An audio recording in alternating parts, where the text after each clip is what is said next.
We have 3 stations of the exam and only 1 examiner, of course.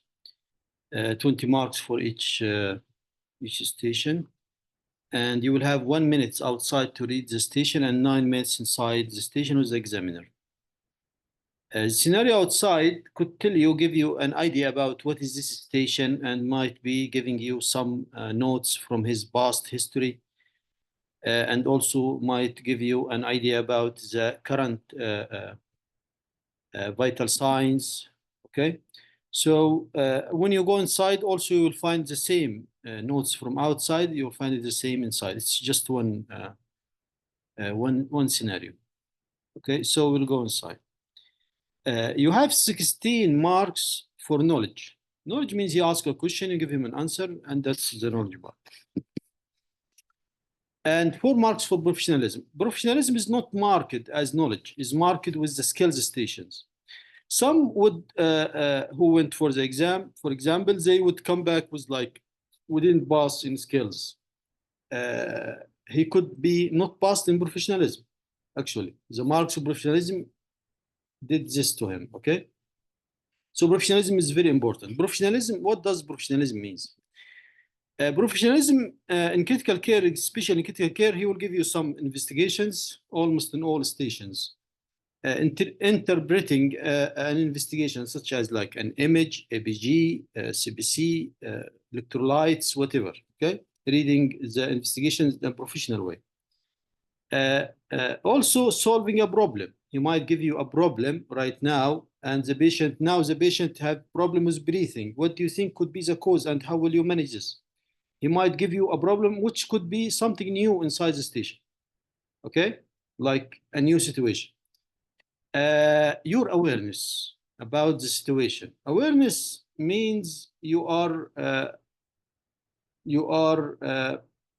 at the same level of the critical situation. Means if he's talking about critical situation, you cannot just like act like it's very simple. I will take the patient to the CT room. I will involve family. All this is not professional. If the patient is critically ill, hemodynamic unstable, no CT. Family has no role in patient decision to make surgery or not. Okay? Family is only for support. It's not part of consent at all. Okay?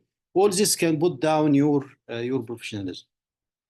And of course, the patient safety. Patient safety. If you mentioned anything, for example, contraindicated for this patient, that's considered you are unsafe doctor or can put the patient on high risk. This is part of professionalism. Okay, usually the stations in all the exam actually, usually they are repeated. 80 up to 100 of the situations of the questions are repeated. Why? Because the for a new situation or a new station or a new scenario or a new question to be added to the exam, the 4 Royal College must agree on it. Okay, so that's why most of the station, most of everything is not repeated for years now. Okay, some examiners are different than the others. Okay, some examiners would ask you, give me more details. Give me more details. You give him the knowledge part. You give him the answer, but he want more details because he's talking about the professionalism. Give me more about this. Can you explain this for me? Can you do this? You answered correct, actually. But here he's talking about the professionalism marks, okay? Let's see, and let's hope the best for the exam, inshallah. Okay. Okay, and today we will talk about the polytrauma patients. Let's give you this scenario. For example, young man brought to the emergency room after being hit by a car. Complaining of chest pain, abdominal pain, whatever the complaint is. His GCS is 14, heart rate is high, 125, blood pressure is dropping, 95/55, SpO2 is 84. First question is how to manage a trauma patient. Yeah, I would like to manage this patient according to the ATLS protocol. Initially, A, B, C, D, E. Now, how to manage and assess airway and breathing? initially in the airway, I'll speak to the patient. If the patient able to speak, the airway is patent. If patient unable to speak, then I have to go ahead with the look, listen, feel. I will look inside the mouth, any foreign body secretions, any oromaxillofacial injuries, any tracheal injuries. And I will listen for any abnormal breathing sounds, stridors, and listen with a cheek the patient is breathing or not. And for that, if there's any foreign body, I will remove with the Magil forceps, and in a secretion, remove the secretion with Yankas sucker. And how to open and it? Okay, if the airway is closed. And I'll do Yes. the jaw thrust. I'll do the jaw thrust, and I'll open the airway. Excellent. And if it is if video laryngoscopy is available, I'll direct visualization of the larynx. Excellent. And in breathing management, and No, wait. I will inspect the chest for that any patient is any. Okay. Wait, Sorry, Dr. Fayez. Airway assessment management in trauma should be followed immediately. Actually, not followed by. It should be at the same time with cervical spine motion restriction. You cannot jump into breathing without airway and C-spine. triple immobilization. Yes, it's called cervical spine motion restriction. Triple immobilization of the cervical spine. Okay, immobilization. Plus, plus cervical spine immobilization. That's why head tilt chin lift is contraindicated in trauma patient. The airway management in trauma patient is jaw thrust. Head tilt chin lift is contraindicated. Okay, now we are done with airway and plus cervical spine motion restriction or immobilization. Now tell me about breathing. Yeah, in the breathing, I will first inspect the chest wall. That the chest wall is breathing is symmetrical or asymmetrical. If there is any patient is in respiratory distress, any patient having cyanotic or not, and in the case of any penetrating injuries to the chest wall, and I'll palpate the chest with any chest expansion, any surgical emphysema or yeah, and I'll percuss the chest for any high resonant sound for that pneumothorax. And I will auscultate for breathing, any abnormal breathing sounds or reduced breathing sounds. Okay, very good way of. And I will give a high flow oxygen with non-breathable face mask with 550-liter oxygen. And if there is any open pneumothorax, I'll go for three-way occlusive dressing followed by. Stop here, and I will treat according to the situation. What investigations to order for trauma patient? Okay. Hello, sir. What investigation to order for a trauma patient? Trauma patient, radiological investigation. If the patient is stable enough, and all the blood investigation should be done initially, and full blood count for check the hemoglobin and ABG and serum creatinine electrolyte. With including that, if the patient is the fast scan also, and if the patient is stable enough, we can go CT head and CT chest, CT abdomen and pelvis. Excellent. And chest X-ray. Okay. Anytime doctor throws a whole curriculum in critical care, in pathology, in history, in everything, once you hear the word investigations, you should remember what I will order: blood and imaging. Some stations had some special investigations such as scoping, like colonoscope, upper endoscope, arthroscope, whatever, okay? But always think some stations urine stool examination. But once you hear about the word investigation, think about I will order in blood, I will order in imaging, all stations. So in blood and trauma station, excellent. You said CBC, ABG, excellent. And urea and electrolytes, excellent. Electrolyte. Liver function, renal function. And please don't forget coagulation profile. Okay. Okay. Plus Okay, sir. blood cross matching for blood for cross matching. Okay. ATN cross matching. Yeah. Yes. Okay. Don't forget this. Okay. Imaging. You Okay, said sir. what? You said fast scanning. Correct. Okay, sir. Fast for abdomen and pelvis. Anything else do you like to order?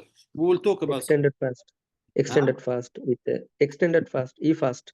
Okay. E-fast. What is E-fast, Dr. Fayaz? And that is including the lungs fields. We can see the pneumothorax is there or not any pleural effusion pneumothorax. We have trauma investigations. We have fast or E-fast. We have chest X-ray. And the CT scan next. I will talk about CT now. And Okay. we have cervical X-ray. So to order cervical X-ray, we have criteria actually. Okay, we have criteria. Okay. Then we have CT, either brain CT, chest CT, abdomen CT. Could be CT with contrast, without contrast. It depends. CT, put this in your mind. It's written in ATLS. Okay, no CT. Okay. Unstable patient. Excellent. In unstable patient or transferred patient. Okay, if CT Okay. will delay intervention. Okay, we have phone call stations. We have pulse clamp. We have another station with cardiothoracic transferring of cardiothoracic insult patient with wide mediastinum, going for the specific special center, and he will tell you, I want you to do CT. Okay, this is transferred patient. I cannot do CT. Okay, we have another station also in phone call station, polytrauma patient, have enough criteria to do CT brain, but the patient is hemodynamically unstable. He will tell you, I want you to do CT brain. If you agree, you made a mistake. Okay, you can be more political, like saying yes, he can benefit from CT, but I have to stabilize the patient first. Until then, I can do some bedside investigation, such as fast scanning, chest X-ray, and so on. Okay. Okay, sir. Excellent, excellent, Dr. Fayaz. Now he will show you this chest X-ray. That's the chest X-ray image we have ordered. What can you see here? This chest X-ray, I can see left side pneumothorax with multiple rib fractures. Okay. So trachea is in middle, sir. There is no mediastinal shift. Actually, there is mediastinal shift. Mild, but there is mediastinal shift in this. Okay, sir. Yes. So excellent. You gave him a diagnosis. Excellent. What else you can see in this image? Where can you see the fracture? Surgical emphysema. I can see surgical emphysema around the ribs because of rib fracture. There are surgical emphysema. What is the surgical emphysema? That AI is trapped because of pleural damage. AI is trapped under the subcutaneous tissue. Yes, he will ask you, where is the surgical emphysema? Where can you see surgical emphysema? What is it? Don't say something you don't know what is it. Where is the surgical emphysema here? Surgical emphysema is air trapped under the subcutaneous tissue, sir. Clinically, we can feel the air like crepitus. Where in this image you can see the surgical emphysema? Yes, sir. Left side near the rib fracture, I can see. What is the fracture? I cannot see fracture also. Can you see That's fracture? Can you see fracture in this image? Yes, sir. I can see depression here, which Yes, that region only.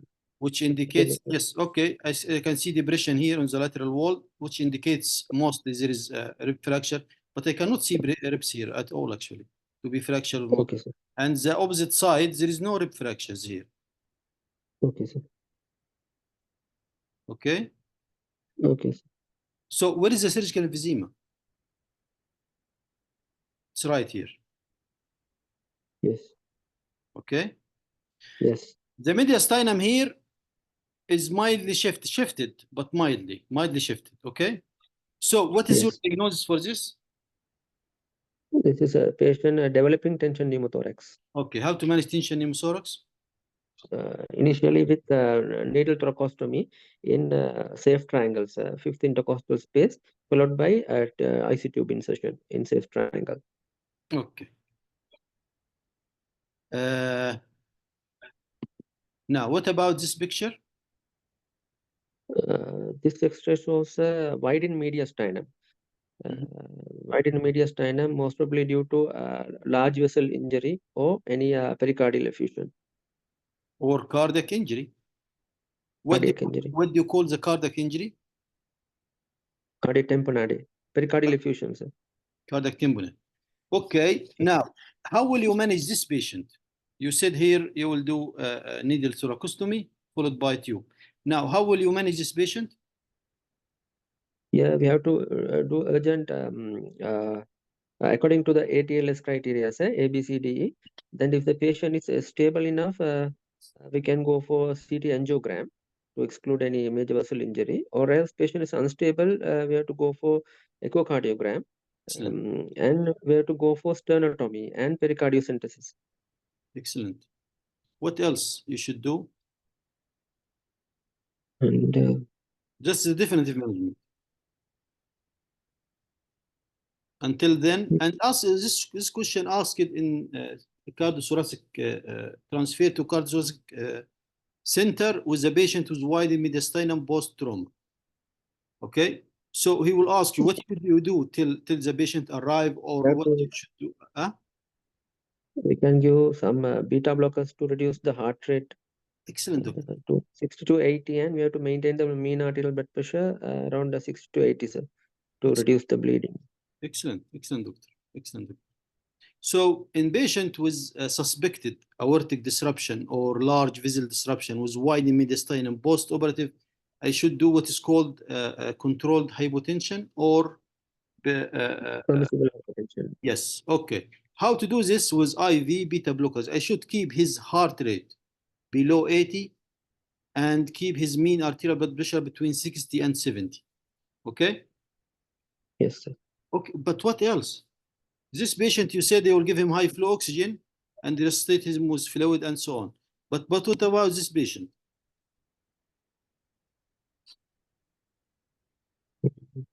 Both patients should take analgesia. Both patient should be given analgesia. What else in this patient? Should he give him blood? Yes, sir. We have to manage the patient's cardiac. We have to measure the cardiac index, and we have to manage the hypovolemic. If the patient is in hypovolemic shock, we have to manage accordingly. Large white book cannula and basic blood investigation. We will talk now about circulation. So this patient and this patient, any patient trauma, if he's in pain, should be given analgesia. If the patient shows grade 3 hypotension, should be given blood. Grade 1 and 2 start with 1 liter warmed crystalloid. If the patient is not responsive, then you will go also for blood. Okay. This picture came in the exam. Now, can you tell me what can you see in this picture?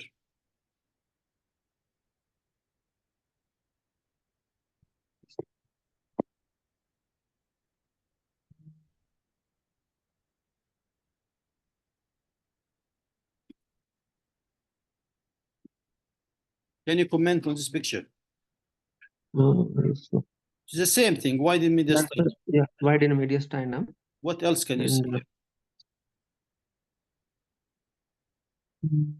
There are rib fractures, the right side rib fractures. Excellent. Now here I can see the ribs are fractured. And can you see this sharp end here? Yes, sir. This rib is completely fractured. Okay. Yes. Let's go to the other side. Here is fracture. Okay. Yes, sir. Yes, sir. Here is also fracture, and we have sharp end here also. This picture commented in the ATLS. This picture from the ATLS book. commented as this patient have multiple level rib fractures bilateral. Between two arrows, this is a picture of a flail chest. Okay, so if this picture came to you in the exam, comment on the wide mediastinum and bilateral multi-level rib fractures. Yes.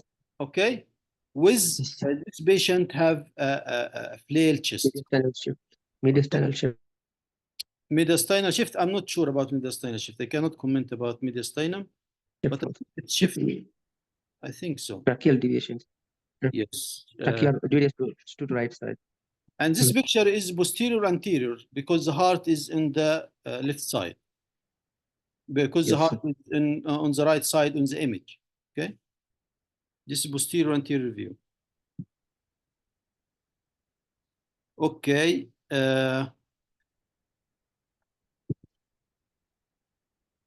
Okay, thank you, Dr. Fayaz. Now, in another scenario, he will give you a patient who's traumatized patient, and he will give you this vital signs: blood pressure is dropping, heart rate is patient is tachycardic, SpO2 94, and abdominal pain. 2 hours later, an image is ordered, which is this image. Can you comment on this image? Yes, this is CT of the abdomen. Yes. Showing multiple laceration in the liver. Okay. How will you manage this patient? First, I'll manage this patient according to ATLS protocol, following ABCD. Management, starting with the air. Should I mention all the ABCD components, or?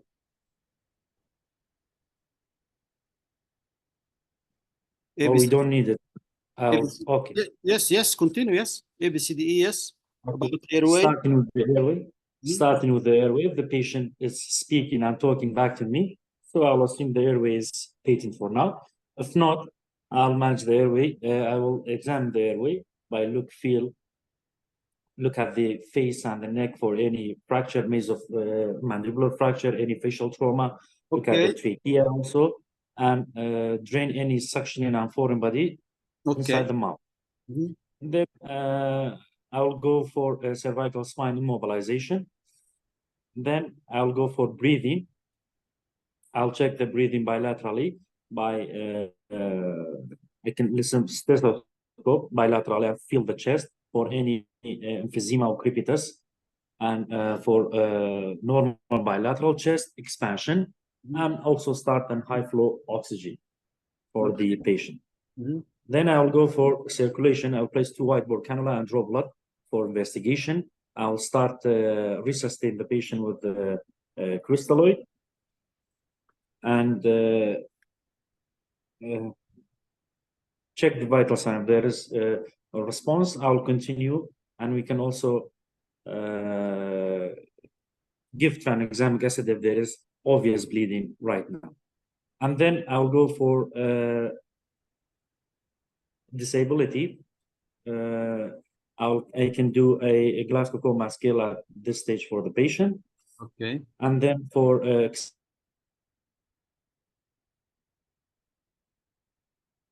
exposure, I'll expose the patient. Okay. Sorry, sir. I'll expose the yes. Okay. When you are asked in the exam how to manage this patient, he's talking about this patient. This patient, when you came to the airway, you said, I will give airway and breathing. You said, I will give high flow oxygen with abdominal, with non-rebreathing mask. Excellent. Then you came to circulation. Okay. Okay. When you come to circulation, yes, you ordered blood. You took blood for investigations, for blood for cross-matching and so on, coagulability and so on. When you talk about the management for circulation for this patient, you have to be more specific. Okay. Okay. He's asking you, by the way, in all critical care, when he asks you, how will you manage this patient? For example, like pulmonary embolism, you should not talk about mild, moderate. He's giving you a picture of, for example, severe pulmonary embolism. Why you are talking about mild and moderate? If it is mild, if it is moderate, why? You understand me? Now, for yes, so be patient specific. Excellent. He wants you to talk about this patient. This is awareness. Okay. Oh, So about circulation for this patient, what will you do? we need blood, sir, because this is class 3 shock. Yes. There is hypotension, tachycardia. Excellent. So you have to mention blood. Yes. What else you will give in the IV line? You will give analgesia. What else you will give? Yeah. Tranexamic acid. If it is 3 hours, 3 hours from the time of trauma.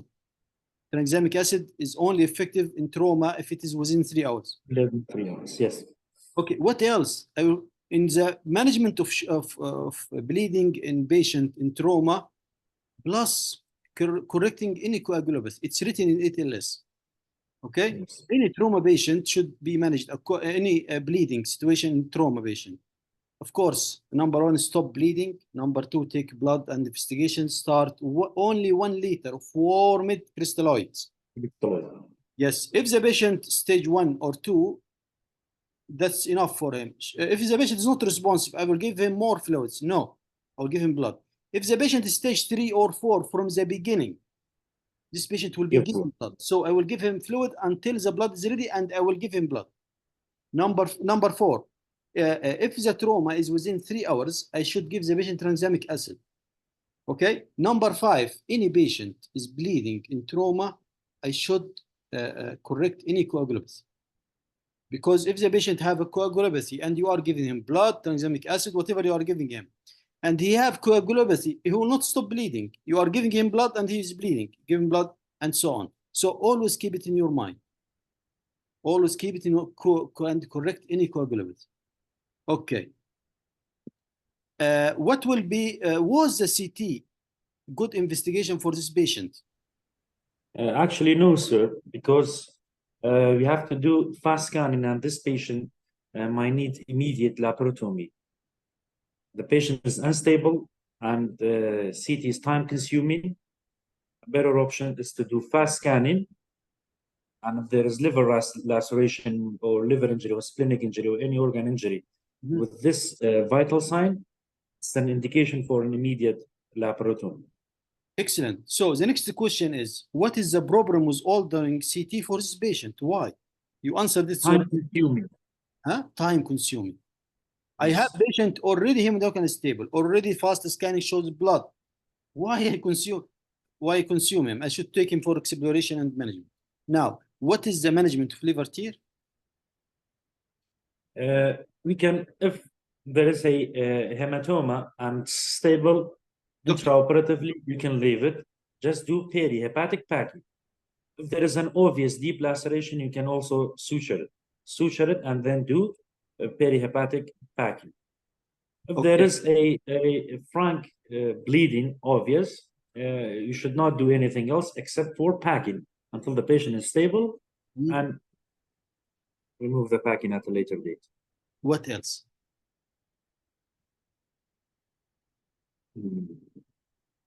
If you could not control the bleeding, what else? You can do Pringles maneuver from the liver to obstruct the actually, flows. Here he's not talking about surgical maneuvers, surgical techniques. He's asking you what should be in your mind now, or from the beginning should be in your mind and should involve him in the management. From the interventional radiologist. Yes, if the bleeding is not controlled, then you will do arterial immobilization. Yes. Who does this? From the beginning, I should involve interventional radiologist. Yes. From the beginning. Who else do you like to involve in care in management for this patient? The ITU registrar, the anesthesia, the consultant, surgeon of the operation, the interventional radiologist, and also the patient for consent. Excellent. Please, in critical care, anytime he asks you who do you like to involve, ask yourself, this patient going for surgery, this patient going for renal dialysis, okay? This patient should be consented. Always, when he asks you, this is part of professionalism, by the way. Every time he asks you, who do you like to involve, if you didn't mention it by yourself, after consenting the patient, after involving the relevant seniors, okay? You should say consenting the patient. Consenting the patient. Okay, and there is a question about grades for liver tear. You can study this and memorize this. Okay, thank you, Dr. Ahmed. Thank you, sir. This scenario you'll find outside, or scenario just like it. Polytrauma RTA victim. Okay, patient have neck pain and chest pain. Again, he will ask you how to assess or to manage this patient, A, B, C, D, E, and airway. Please don't forget airway. Cervical spine embolization. Excellent. Blood pressure is low and heart rate is low. Here we have Neurogenic shock. another type of shock. Yes, it's a neurogenic shock. Excellent. So we mentioned earlier, when I talk about circulation, I talk about stop bleeding, giving tranexamic acid. All these are hypovolemic shock. But actually in circulation, one of the lines you should say, if he asks you a general question, I should categorize the shock, the type of shock. Is it cardiogenic shock? Is it hypovolemic shock? Is it neurogenic shock? It is distributive shock? Whatever. Okay. So, and the type of shock in this patient is? Neurogenic shock. He will not ask you this question, doctor, by the way. He will not ask you this question. What type of shock here? He will tell you frankly. How will you manage this patient? A, B, C, D, E. Okay. About this patient, what investigations do you like order for neck pain? I will order, for example, no CT. Here we are talking the first line of investigations. First line is okay. First line, I will go first for the main investigation, like X-ray chest, ultrasound abdomen, and X-ray pelvis. Then after stabilization of the patient, then I will go for the next one, like CT cervical, CT pelvis. Cervical also X-ray. Cervical also X-ray. That's the initial investigation for cervical is also X-ray. Okay. But Dr. Hamdi, cervical X-ray is a type of aggressive maneuver. Like CT is a bit type of non-embolization. Like the patient is CT is I understand you. CT is the second line in investigation. Okay. The first line of investigation for cervical, even for lumbar, for vertebral, is X-ray. First line also is X-ray, and we it's in the notes. By the way, we have rule for ordering X-ray for spine. It's called Nexus rule, and there is Canadian rule also. There are indications when to order image for cervical spine in trauma or not, according to certain rule. Anyway, now you know from this station that the patient have neck pain and have type of shock. It's neurogenic shock, or actually it is distributive shock. Distributive shock. Okay, doctor. Okay. Now he will ask you to comment on this picture. This is the CT showing digital view of adult cervical spine, showing fracture C3 with probably compression the spinal cord. Excellent. You cannot say spinal cord compression without ordering MRI. I can go and tell him I think there is a compression. I will go for accurately according to the CT, the MRI and clinical correlation. Yes, you will do detailed neurological examination in the secondary survey. But in this picture, without MRI, you cannot say cord compression as a diagnosis. You can say with possibly cord compression. Possibly, yes. And in another exam, the fracture site was at C5. Was at C5. Now, doctor, I want to ask you, how will you manage this patient? I will manage this patient according to the care of critical ill surgical patient. I will go for ABCDE. I will first stabilize the cervical spine. Then I will talk to the patient. If the patient can talk, then the airway is patent. If the patient can talk, then I will go for look and feel and see. Look for any maxillofacial fracture.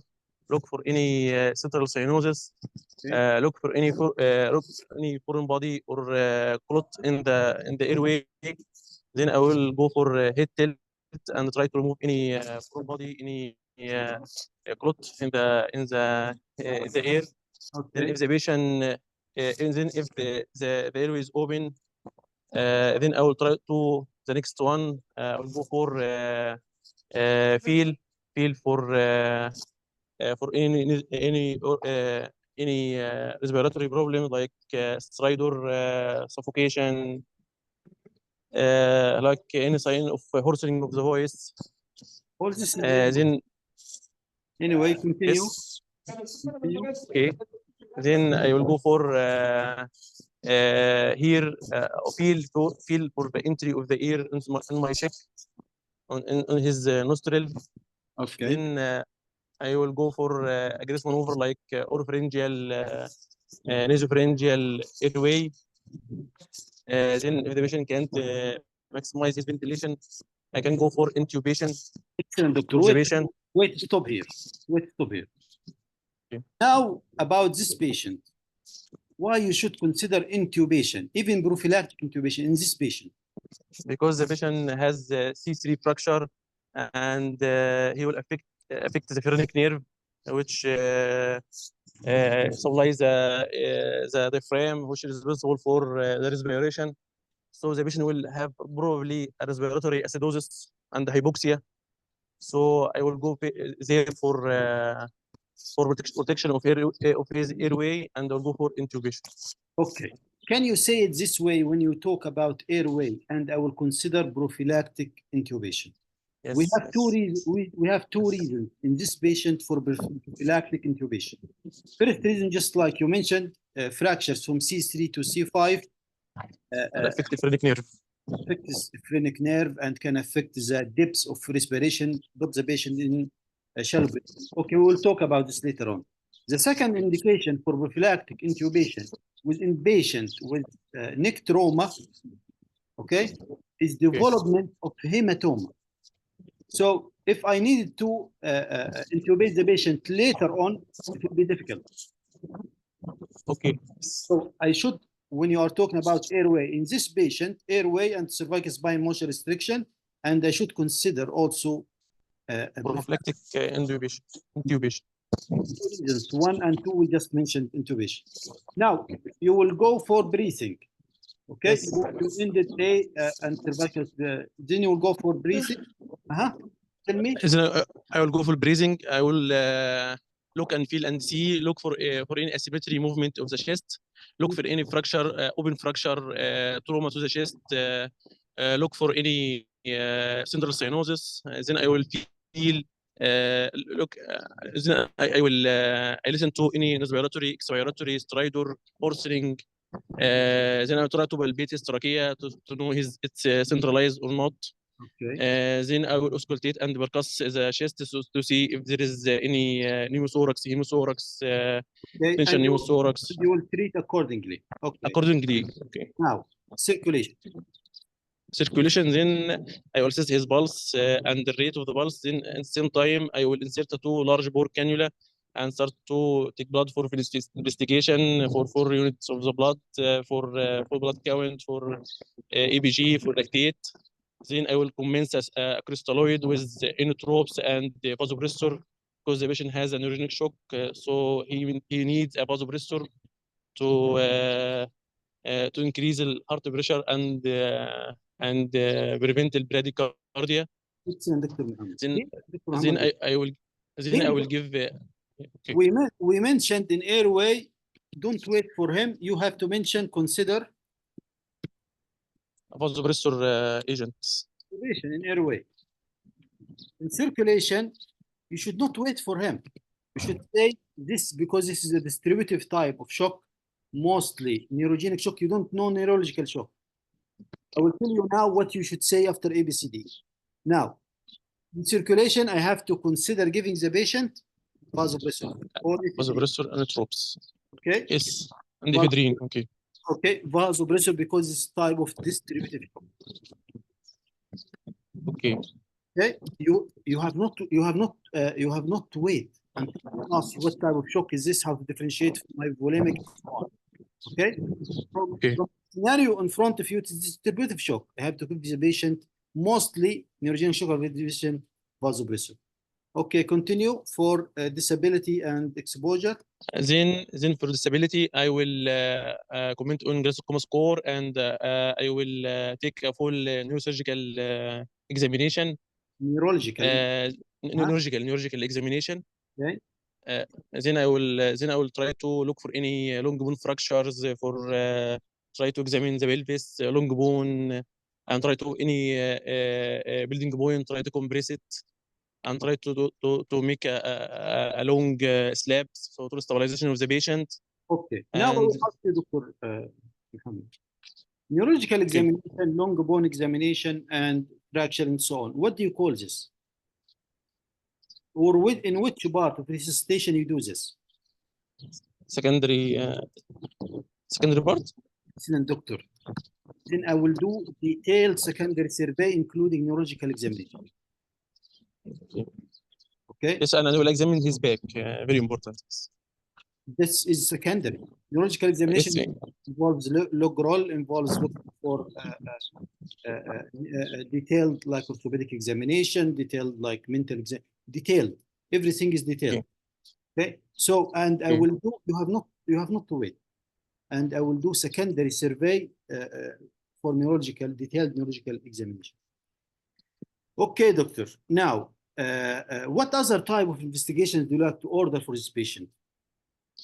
After laboratory, I will start laboratory. I will do CBC, full blood count, for coagulation profile, for units of the blood. Primary or secondary? ABG. Yes. What? This is primary type of investigation you order at the beginning or later on? I will first CBC full blood count is primary. Okay, so all this investigation you just mentioned, you already mentioned it in circulation, and I will take blood for okay. Now, what type of investigation do you like to order after secondary survey? You just mentioned what type of investigation further. Further, I will try for after stabilization of the patient, and I will try for CT cervical spine and the CT pelvis, and first for abdominal pelvis.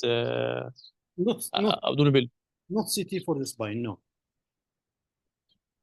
But if the patient is stabilized, I need to comment his cervical. I want to know what is his displacement. If there is any side of complication, I need to know after stabilization. Yes.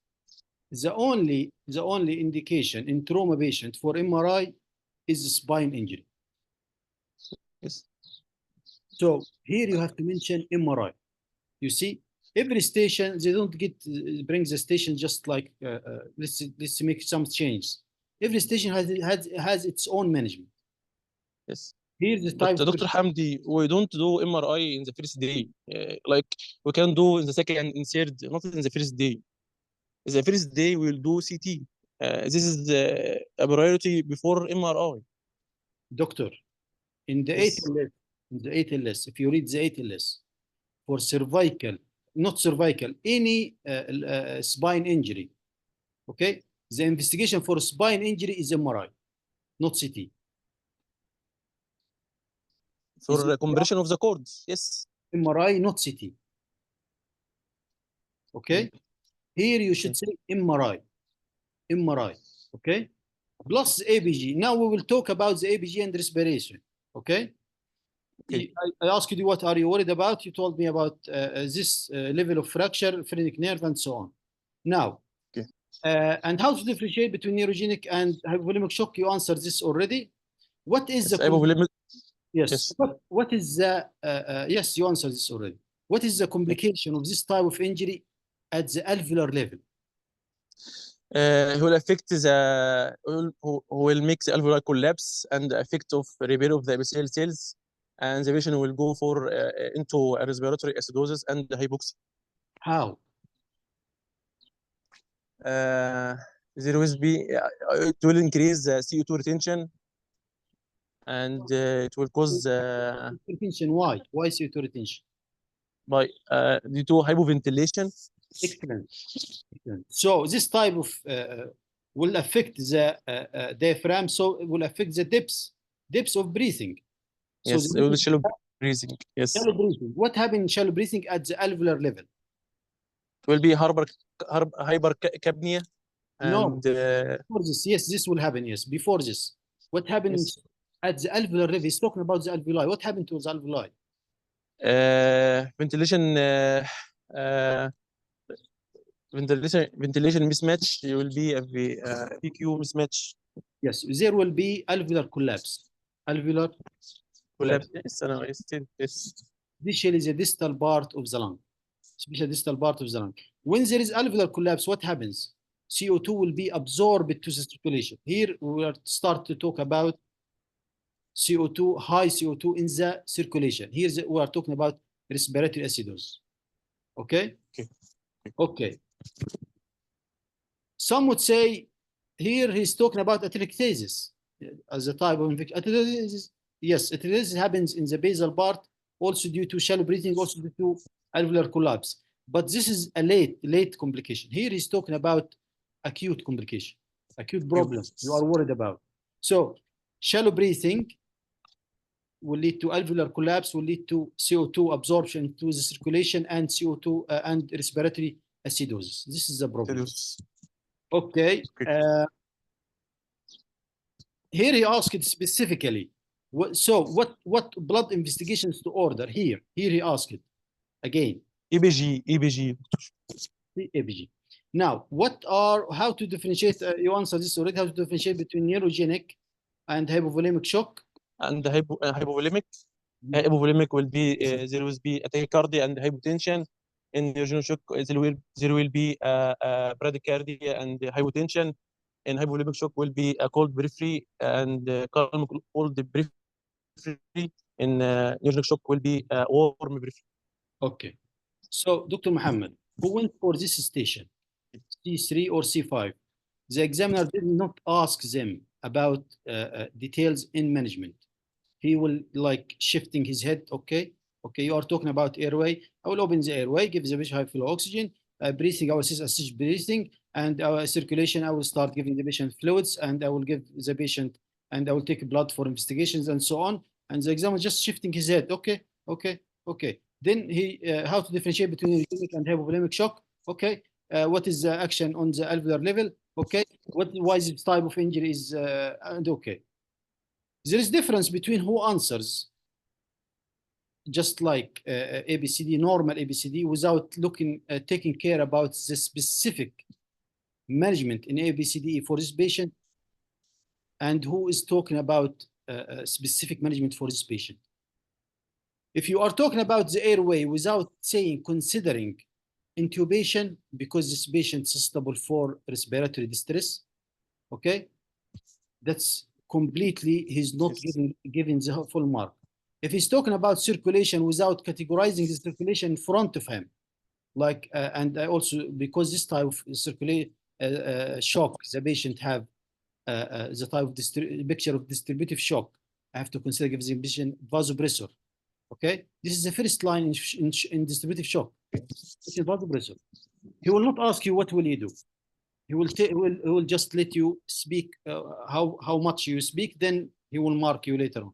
Okay, so be careful what you are saying, and say it spontaneously. And in this station, ask it the question that we always press on: who do you like to involve in care of this patient? What about you, Dr. Muhammad? Who like to involve? The patient himself, then the ITU registrar, and neurosurgeon consultant, and yes. And maybe the general surgeon. Okay. Yes, the specific surgeon here, which is spine surgeon and ITU registrar and whatever you will mention. And don't forget the patient himself. The patient himself, yes. For consent if the patient is going for surgery. I want you to all of you, I want to add something in critical care, in all stations of critical care. Any patient who will be admitted in the hospital, either in the ITU, in the admission ward, please always say also involving nutritionist for nutrition for the patient. Okay, any patient will be admitted in the hospital, always say also I'd like to involve nutritionist. Please, please don't forget nutritionist. Okay. Okay. Okay. Add it in your notes that you should not forget about this. He will give you a scenario: male victim with back injury. Okay. The patient presented to the emergency room with paraplegia. Okay. And he will give you some vitals outside. It will be actually hypovolemic shock. This is spine injury, lumbar, you know, it's, and he will show you this picture. First, comment on this picture.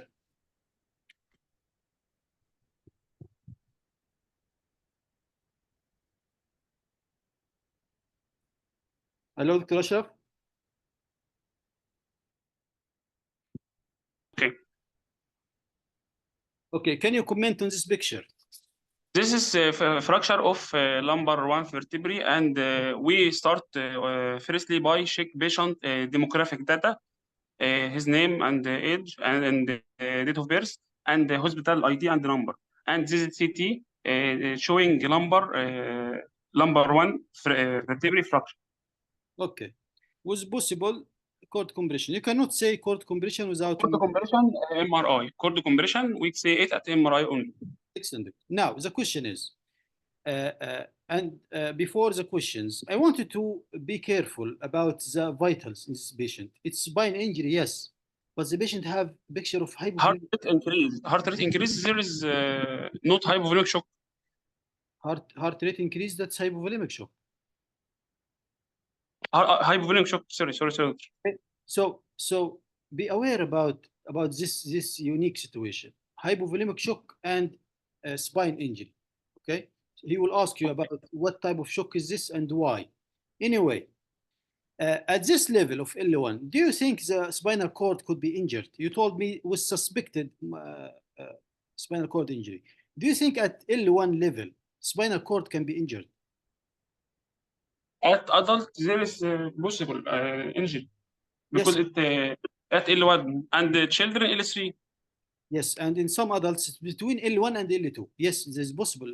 What else? What other type of injury, neurogenic injury in this patient, other than spinal cord injury? He will not ask you about the types of spinal cord injury, like complete, incomplete, posterior, anterior, quad. No, he's asking you what other type of neurological injury in this patient. Reflexes or what?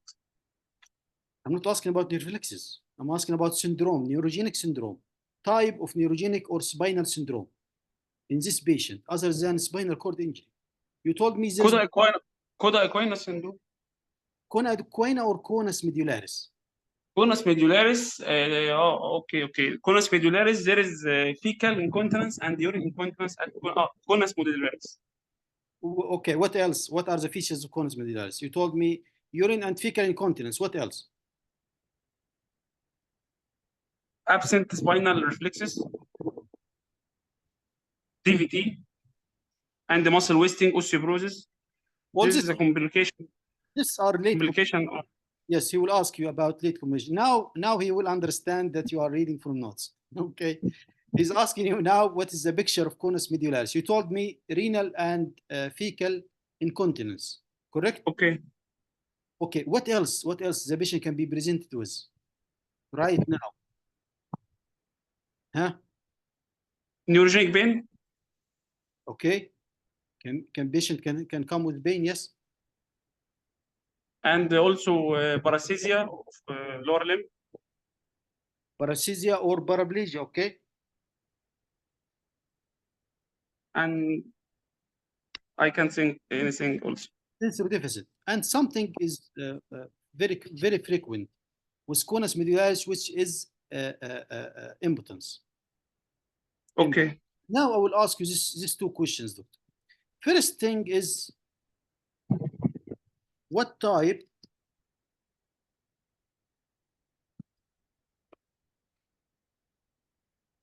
of urinary and fecal incontinence in this patient? High flow urine incontinence. Yes. Means when it is full, it starts dripping. Or Start to dripping. Only when it's full, it starts to drip. yes, overflow type of incontinence, or the patient straining, or the patient sneezing, coughing, and so on. Asking the Okay. In any situation, increase intra-abdominal pressure. yes. Okay, excellent. Overflow type of incontinence. Next question is, why this patient might still have erection? Due to loss of reflexogenic erection, and still have parasympathetic what's type? Actually, the reflexogenic is parasympathetic. The reflexogenic is parasympathetic. What is the other type of reflex control erection? Psychogenic reflex. Excellent. Psychogenic reflex is higher than L1. Okay. Psychogenic means the patient is thinking about some arousals or something like this. Once he starts thinking or seeing something or hearing or smelling, whatever, he can have erection through the psychogenic reflex. It's higher It is than T11, thoracic 11. yes, T11 to L2. But the reflexogenic, the psychogenic pathway is transmitted by sympathetic fibers. The reflexogenic, which is lower than this one, from S2 to S4. S2, 3, 4. Yes, it's transmitted by parasympathetic fibers. This will be abolished, but the psychogenic pathway will be still intact. Now, again, if this young patient, he's maybe 20-something, planning for marriage. Okay. What any advices for him? Fertility counseling. Yes, this patient, we said impotence is one common complication with conus medullaris. Actually, the impotence in this patient with conus medullaris is not about the quantity. Okay, yes. He has about quality of his sperm, not the quantity. Excellent. Quantity of sperms is fine, but the quality is bad. Also, so the quality is bad. He has a problem with quality. And also, Doctor, I remembered one thing. Conus medullaris also has retrograde ejaculation. Excellent. I was going to say this. Also, this retrograde ejaculation. Excellent. And these patients have retrograde ejaculation. So if he asked you about marriage for this patient, here is this indirect question about impotence. Okay, this patient needs to visit fertility clinic. Okay, for some fertility options. Now, doctor, I asked you what are the pictures you can see here. Either pictures of spinal cord compression, and he might ask you about complete, incomplete, and so on. You can answer this. What else? Conus medullaris syndrome. Then you will tell him about the conus medullaris, and he will ask you about what type of urinary and fecal incontinence. You will answer him. Now, doctor, the picture of this patient, shock in this patient is hypovolemic shock. How can you explain this? Hypovolemic shock?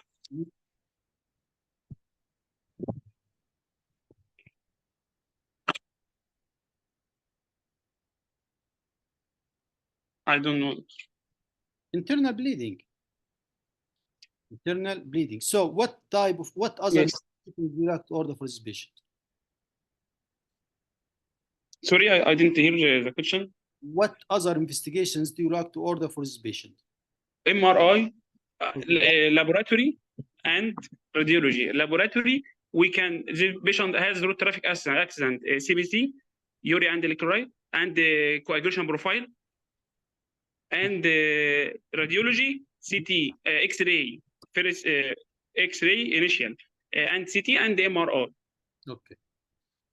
How to assist and the fast scan for any internal bleeding or not? Yes, excellent, doctor. Excellent. Yes, if there is any patient, any trauma patient should have fast scanning. Okay. How to assess severity of this fracture? by Glasgow Coma score Okay. and revised trauma score Okay. and news score and the trauma injury severity score. Trauma injury severity score. Now he will ask you, what is news score? News score by the chart. We should study it. Blood pressure is low and heart rate increase. It will be score 4. For this patient is 4. Yes. He might give you the score. He might give you this chart, or might ask you just to tell me what is his news score. News score, national early warning sign chart. Okay. Okay. Okay. Yes, blood pressure dropped. So 2 here, 2 here. I think the systole is here, and the pulse is here also. So he will be 4. Excellent. Now, what are the late complications for this type of fracture or injury? Late complications. Erectile dysfunction and osteoporosis, muscle wasting, and also contracture, pressure ulcer, and also patient may need rehabilitation and physiotherapy. Okay. And DVT. DVT also. DVT. There are some questions. You can read them and you will answer them. Very correct. Okay. Very well, Dr. Ashraf. Thank you. Thank you. Thank you. And of course, if the station started with this is trauma patient, how will you manage according to PTCD? Okay. ATLS, ABCD. Anytime you see vital signs, ask yourself what type of shock, what could be the problem, and so on. Okay. Okay. Okay. Okay. How to manage a trauma patient the same way ABCD. Now, what does it mean? What does it mean? Blood on urethral meatus. Blood on urethral meatus indicates chances for urethral injury or bladder injury, Okay. which is associated with which has got high risk with pelvic injuries. Okay. Now, what grade of shock this patient have? What type of shock and grade of shock? Patient is having hypovolemic shock of grade 4. 4 or grade 3. Grade Grade 3, 139. Yes. Grade 4, heart rate above. More than 140. Okay. So how will you manage this patient? And first, sorry, can you read this picture? Yes, sir. This is an X-ray of an adult patient. It shows a fracture of pelvis with pubic diastasis and right side sacroiliac joint disruption. So mostly it is an anteroposterior compression type fracture of pelvis. And is it stable type or unstable? It is an unstable fracture. Okay. Now, how will you manage this patient? Sir, I would like to manage the patient by ATLS protocol. First, I will assess the airway with the immobilization of cervical spine, triple stabilization. I will ask the name of the patient, and if he is able to say that his airway is patent. If not, I will look for any presence of foreign bodies or any facial injury. Okay, you are done. And present, Tell me about circulation and specifically for this patient. Okay, so coming into circulation, I will look in this patient. There is a tachycardia, there is heart rate increased, and BP is reduced. The patient is in grade 3 hypovolemic shock. So I will first insert a two large bore IV cannulas, and I will draw blood and send for blood investigations. And I will start on crystalloid infusion. And patient will require blood transfusion, and I will start blood transfusion as soon as blood is available. Then I will look for any external sites of bleeding. I will on the exposure, I look for any, if there is any visible bleeding, I will give compressions. And then if it is within 3 hours of trauma, I will consider giving tranexamic acid. And I'll provide a pelvic binder in order to compress the pelvis so as to decrease the internal bleeding if present. Mhm. And So, then yes, sir. so for this patient, you start with ABCDE, correct? Then you order this image, and because there is blood meatus, and it shows you this Yes, fracture. yes. What will you start to do? You said I will start doing a pelvic binder. Yes, Yes, and because the patient shocked grade 3 or 4, you will start giving the yes, patient blood, tranexamic acid, correcting coagulation. What else? yes. Now I need to catheterize the patient, but since there is a chance of urethral injury, I would consider urologist. I will call upon the urologist and consider suprapubic catheterization Okay. Tell me in about order to monitor the output. Okay. Tell me about pelvic injury. How will you manage this? For pelvic injury, initially I would like to provide a pelvic binder to stabilize the pelvis, and then I would like to look if there is any intrapelvic bleeding, for which I would like How to to do an know? EFAST. How to know there is intra-abdominal bleeding or not? Yes, sir, EFAST for to look for any So, intraabdominal or pelvic bleeding. excellent. So start with pelvic binder, order fast scanning to see if there is bleeding or not. Yes. From there, Yes.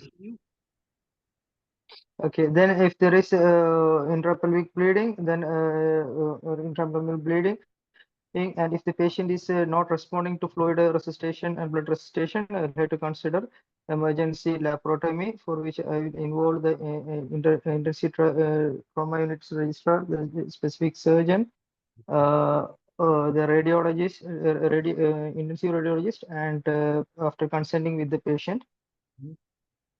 and also urologist, since there is a risk for urethral injury. Now, if there is a intrapelvic bleeding, I'll have to control the bleeding by laparotomy with necessary measures. If it is not responding, I'll have to try radiographic embolization.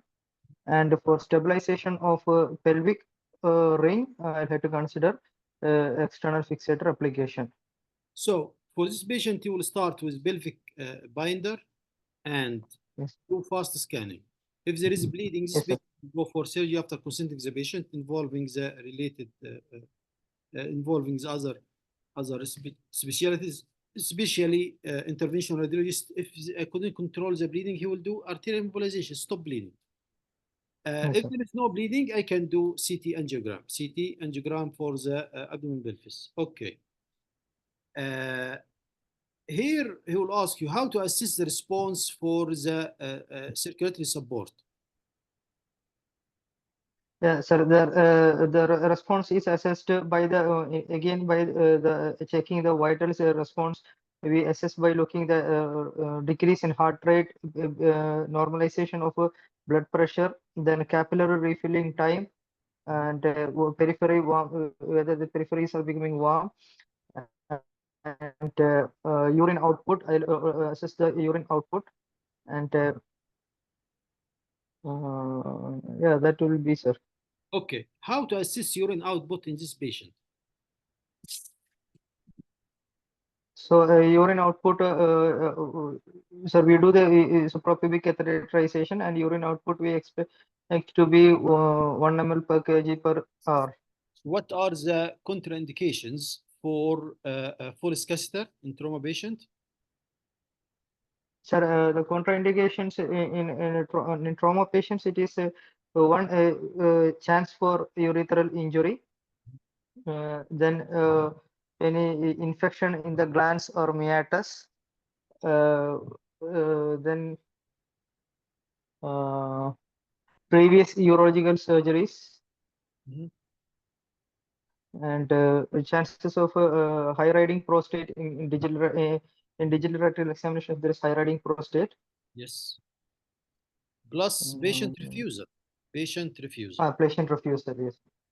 Okay.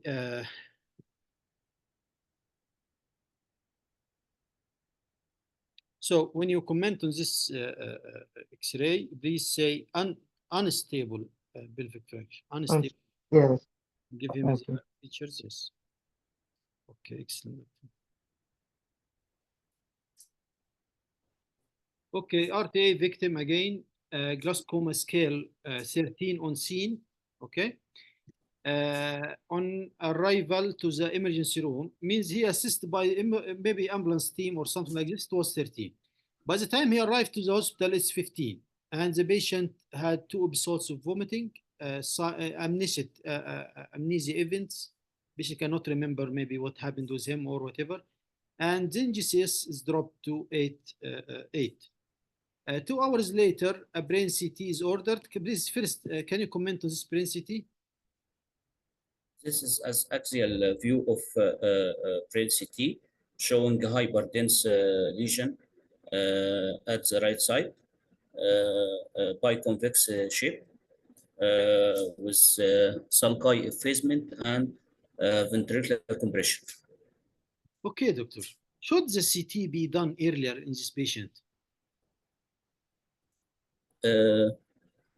Yes, should be within 1 hour, not after 2 hours, because there is a decrease in glaucoma scale on scene, and there is no result of vomiting and amnesic event.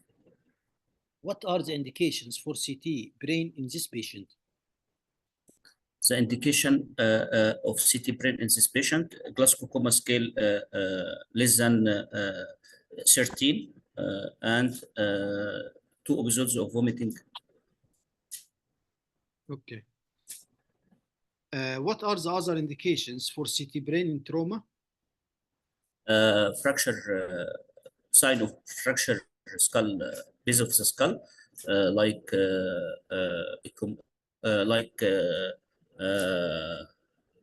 battle sign or raccoon eye, or fracture or rhinorrhea or CSF rhinorrhea. Glaucoma scales less than 15 after 2 hours. Glaucoma scales 13. Old age with anticoagulant. Not necessarily And old age alone, anticoagulant alone. yes, Okay. Don't say it together. vomiting. More than 1 episodes of vomiting. Yes. This was my station's exam, and it was the same way I'm asking you. And once I said if the patient is 65 years old or older, okay, the Yes. examiner was like happy about it. He was old examiner. So the age is very important. Age is very important. Now, how to measure? What are the signs of increased intracranial pressure? Sign of increased intracranial pressure includes Cushing triad, bradycardia, hypertension, and regulation of respiration, papilledema, and headache, vomiting, and nausea, and a decreased glaucoma scale.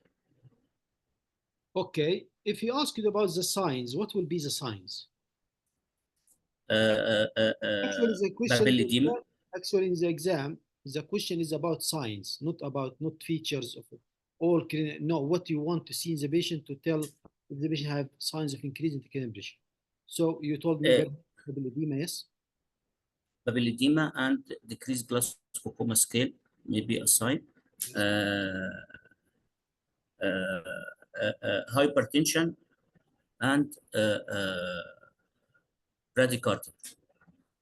Okay, hypertension bradycardia could be hypovolemic shock. Give me something more specific, more. So you told me papilledema, glaucoma scale. I want something else actually, because it will start questions regarding this part. What is the third thing? Mydriasis. Mydriasis, yes. Why is Because the of the compression. Okay. Why the patient with head trauma comes with mydriasis? You told me Because of the compression of what? Of third cranial nerve. He didn't accept this. What? He didn't accept this. It's a sign of oculomotor nerve injury or insult, Yes. but not compression. He didn't accept compression. Yes, because of the herniation of the medial temporal loop. No, it's not necessary the patient to have herniation. No, He didn't accept actual compression at all. Mid-raises because of the parasympathetic supply. Parasympathetic fibers of the oculomotor nerve is affected. Yes. Yes. And parasympathetic fibers are more superficial than the deep than the somatic fibers, which are deep. Yes. Yes. Yes. But how it will be affected? Not compression. Actually, you can say compression, but it's not the correct answer. It's not Yes. Okay. the main answer actually. It's ischemia. Oculomotor nerve ischemia. You want to know how? Now you will know how. Tell me how to measure the CPB for the patient. What is the cerebral perfusion pressure? Yes, cerebral perfusion pressure, it is the mean arterial pressure. It is minus intracranial pressure. Okay. Okay. So tell me, what is the normal intracranial pressure in standing and sitting? In standing, it is in standing from 7 to 15, and in supine position, it is up to 10. Actually, supine position from 7 to 15. What about standing or sitting? Supine, yes. Is 7 standing or sitting, up to 10. No, actually. It's down to minus 10. Okay. ICB on supine 7 to 15. On sitting or standing, it's from 5 down to minus 10.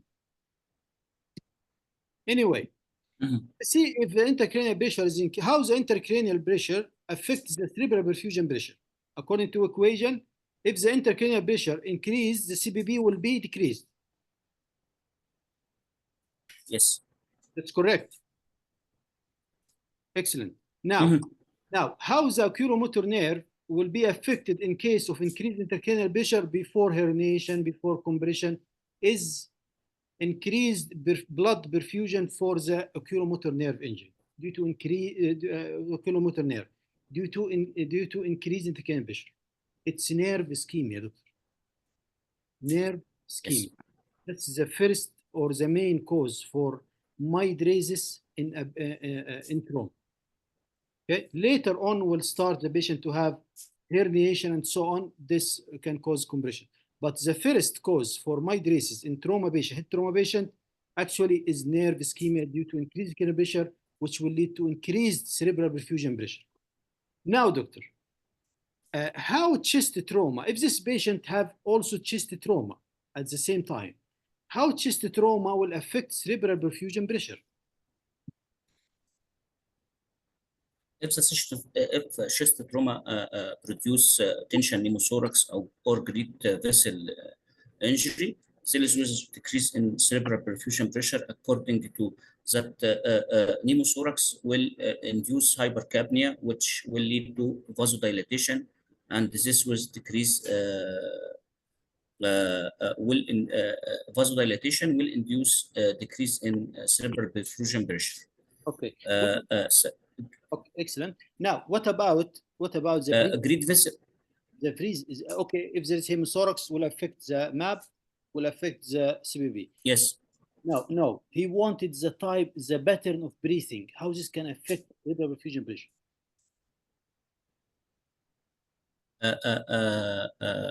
Shallow breathing will retain the CO2, and retain the CO2 will induce hypercapnia, will induce vasodilatation. Excellent. This is the answer that he wants, actually. Okay. Now, how will you manage a patient with head trauma? With head trauma only, or with head trauma with increased intracranial pressure? With increased intracranial pressure. Let's assume he has increased intracranial pressure, but there is management, the same management, but there are some difference. I will tell you about it.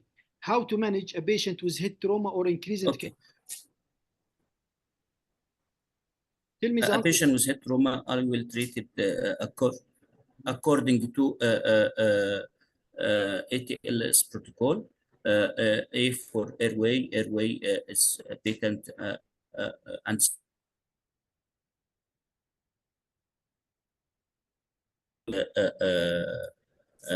intubation to decrease intracranial pressure by hyperventilation,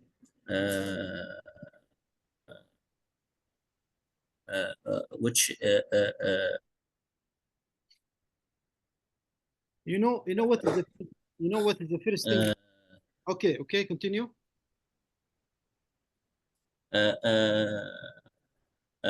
And cervical fixation by triple fixation. Actually, cervical loosening, but continue. Okay.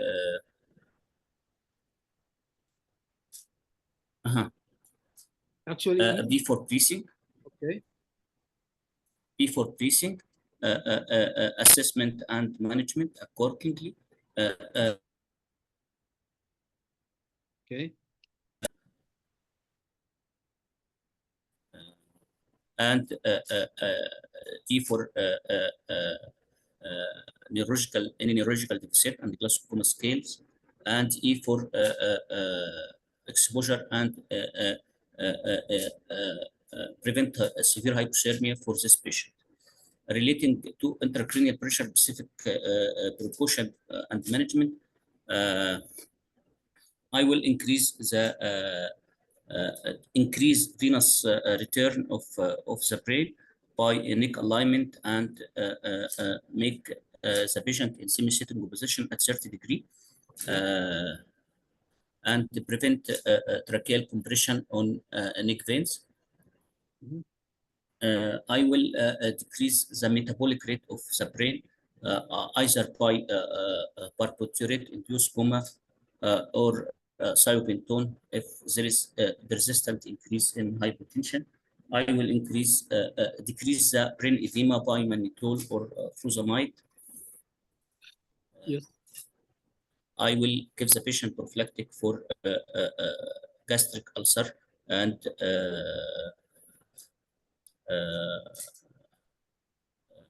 nutrition.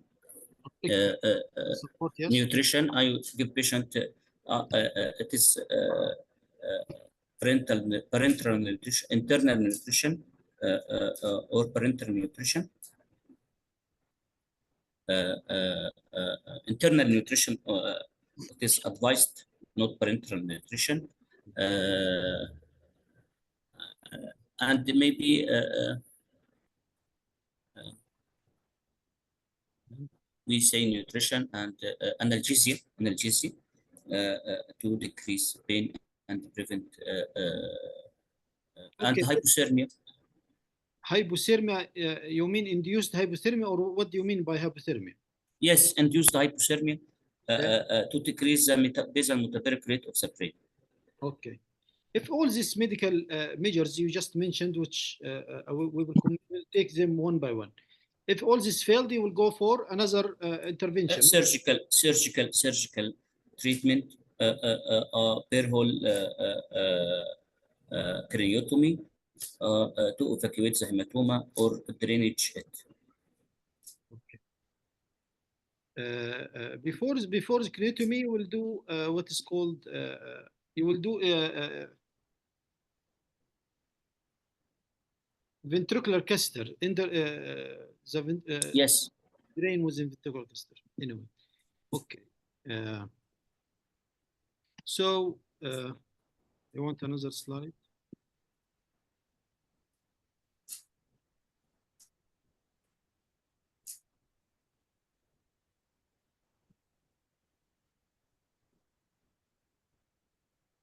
Okay.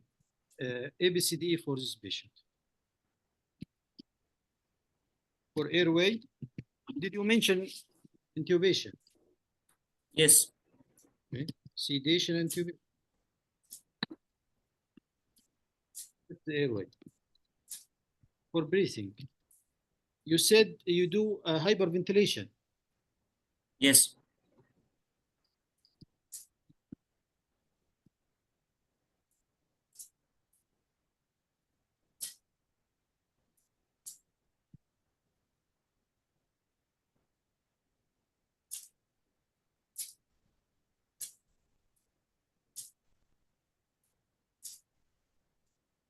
Okay. For circulation, you mentioned mannitol, correct? Yes. Okay. If hypotensive, Yes, of hypotensive. if hypotensive, you will replace it with Uh, hypertonic saline. okay. Okay. We still in circulation. You will give barbiturates.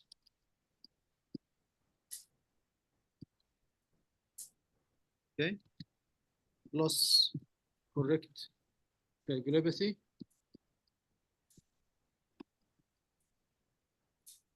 Can take screenshot later on. Okay. About the disability. Here we already said we're going to sedate the patient. About exposure, avoid hypothermia. Okay. Now, if all this failed, desedation plus control convulsions if the patient developed any convulsions. Okay. Do you remember when I said here the ICB in sitting or standing position will drop between 5 to -10? Yes. So the first line of management for this patient is sitting up the patient. Sitting or not sitting, completely sitting, means 30 degrees, 30 to 45 degree positioning to drop the intracranial pressure. Then you do what we just mentioned right here: sedation, intubation to decrease the agitation for the patient. Avoid hyperventilation. Hyperventilation is avoided unless the patient ICB is refractory. Then you can do hyperventilation. Otherwise, no hyperventilation. Avoid hypothermia. This is the new updates. Avoid hypothermia, sedate and control convulsions. If the patient shows signs of you don't give periodic like with every patient anticonvulsants. Anticonvulsants is only indicated if the patient witnessed having convulsions or with a history of seizures. Okay. Okay, doctor. Now, what are the indications for intubation? Here, if anyone wants to take a screenshot. What are the indications for intubation? Indication for intubation in a patient with head injury. Okay, with head injury, okay. Yes, maybe prophylactic intubation.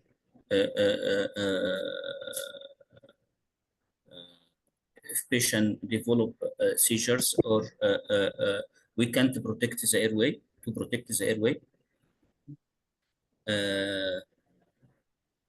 If Glasgow Coma Scale below 8, if there is a skull base fracture, suspected skull base fracture.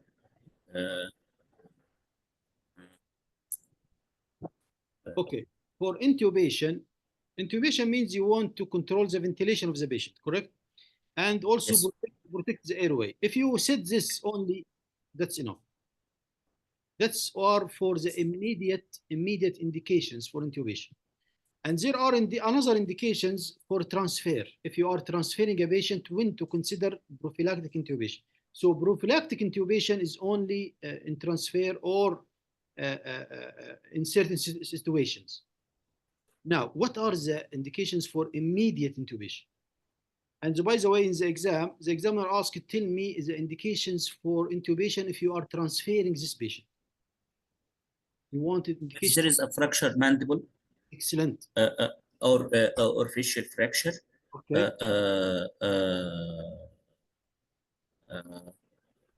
Bilateral fracture mandible.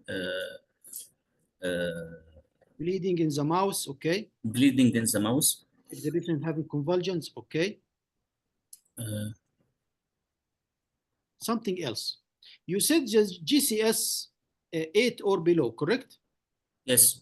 What if the GS is dropped but not 8? Not enough to means it does not fit. More than decrease in more than 2 in motor part. No, just tell me about gas coma scale. Just gas coma scale. So for immediate indication for intubation, gas coma scale is 8 or less. But for transfer, if the GCS is dropping and the patient is transferred but not 8, he should be intubated. So the main criteria for intubation immediately GCS is 8 or below, or the patient have to protect actually laryngeal with the airway, or the patient have what is called respiratory arrhythmia or ventilatory insufficiency, like ventilation with high flow oxygen and so on is not sufficient. What does this mean?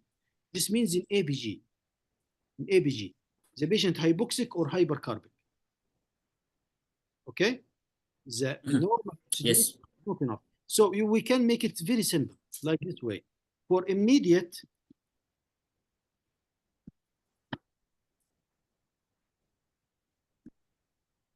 indication, if GCS 8 or less, if ABG hypoxia or hypercarbia. Okay, with normal ventilation, with like high flow oxygen or something, it's not controlled by these simple measures. Plus respiratory arrhythmia. If the patient is transferred,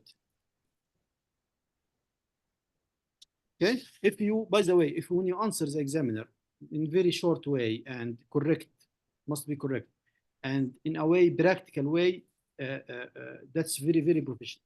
So if the patient is transferred, if GCS dropping but not 8, okay. If the patient have seizures, to intubate him. If the patient what else we just mentioned, bleeding in mouth or bilateral jaw bilateral mandible fracture. Bilateral mandible fracture. First, you have to say immediate, and we have indications immediate, and we have indications for transfer. You have to say it. Okay, don't make him ask you what if the patient is transferred. Now, what are the other indications? Okay, so we have immediate indications, we have transfer indications. There are some more, yes, but this is the main idea. If the patient oxygenation is not, if not enough with like high flow oxygen and so on, he needs assisted ventilation. Means in ABG hypoxic, still hypoxic, and hypercarb. GCS is 8 or less, and if the patient is transferred, GCS is dropping, but not 8. For example, it was 15, became 14, became 13, but it's not 8 yet. So I will intubate the patient. Seizures, bleeding in mouth, bilateral fracture mandible. Okay.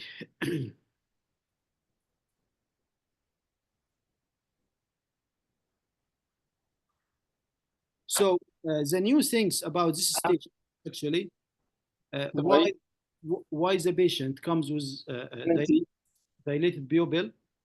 That's number one. That's something new. And what is ICB in sitting position or standing position? That's also new. And also the management plan, first thing will be sitting the patient or placing the patient at 30 up to 45 degrees with loosening anything around the neck collar and anything. Anyway, the last thing is please be careful about indications for intubation. And these are the new guidelines. Correct coagulopathy is very important in management of head trauma.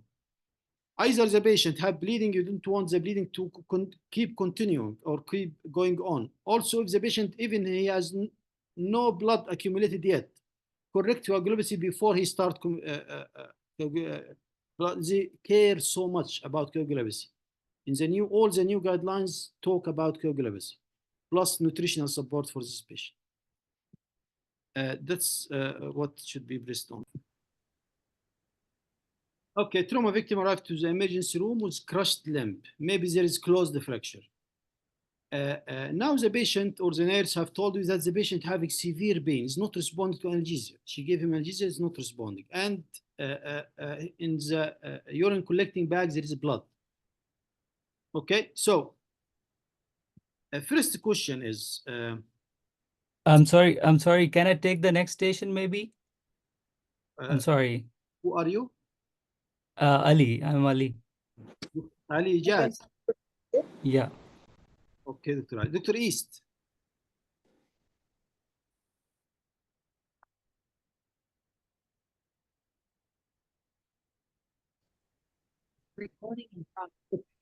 Okay, what is your main concern about this patient? The patient has a crushed cross fracture and he has severe pain, not responding to analgesia, and the blood dipstick in urine. And the patient is in trauma, RTA. So I think the patient has a compartmental syndrome and may have also a rhabdomyolysis. Okay, rhabdomyolysis is a complication of compartment syndrome. So you are now worried about compartment syndrome. Okay. What are the clinical features for compartment syndrome, and what is the last sign of compartment syndrome? Okay, the patient has a severe pain, not responding to analgesia, and the pain is severe, not proportion to the injury, and has a pain in passive traction, and also has a paresthesia, can't to discriminate to point to the tactile discrimination, and have a tense and swelling of his leg, and also has the last manifestation is the pulse, absence of the peripheral pulse. Okay. How if the patient with sensory deficit, how to diagnose compartment syndrome? Means, in another word, if the patient, let's say, comatose, or the patient have paraplegia, he does not feel his limb actually. How to diagnose compartment syndrome? He doesn't. How to diagnose? He is not conscious. Okay. For example, yes. If patient conscious, to bond tactile discrimination. If the patient unconscious, I will do measure a compartmental pressure, and also I will do a pressure of the blood pressure, especially the systolic blood pressure, in relation to the compartmental pressure, which is less than 13, and the compartmental pressure, if more than 30, it denotes the ischemia of the nerves and the muscle. Okay. Okay, what is the management for compartment syndrome? The management of the compartmental syndrome, because the patient is surgically inpatient, so I follow CRISP protocol according to BC approach after clinical and history examination. If the patient needs transport to the ICU, I will transfer the patient. And after multidisciplinary team, if needs that, firstly, I will assess the airway and the management of the airway by secure the airway. If the patient can respond to me, there is a secure of the airway. If can't, I will do jaw thrust, and if the patient needs jaw thrust or pharyngeal or nasopharyngeal airway, if the patient needs tracheostomy or cricothyroidectomy, I will do that. Then a breathing assessment and management of and see before breathing, I will do C-spine embolization by a spinal triple assessment and the spinal board. Then by air breathing assessment and management, breathing assessment for if there is a open looking for any inspection for any injury or open injury, or for a flail chest, or for the movement of the chest, and the last for the cyanosis or CSO pattern. Then I will manage inspection palpation of the tracheal central or not for subcutaneous emphysema, and the chest movement, palpation, auscultation for any for if the breathing, if the sound of the chest is equal or not. Yes. Yes. So the ABCDE approach with assessing Yes. and support every system. Okay. Thank you. Yes. Then the About special for about compartmental.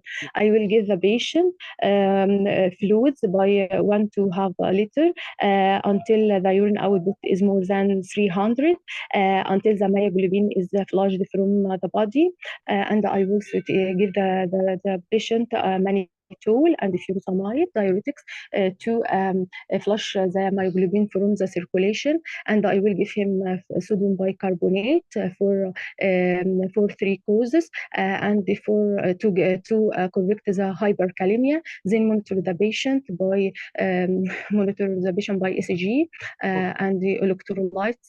Okay, doctor. Okay. There is difference. I told you in the beginning, there is difference between rhabdomyolysis and compartment syndrome. Rhabdomyolysis is a complication from compartment syndrome and from other causes other than compartment syndrome also. But how to manage compartment syndrome? Okay, by fasciotomy and care. Oh, yes. Okay, by a fasciotomy, but after the consent of the patient, by 2 incision at the anterolateral compartment and posterior compartment. Okay.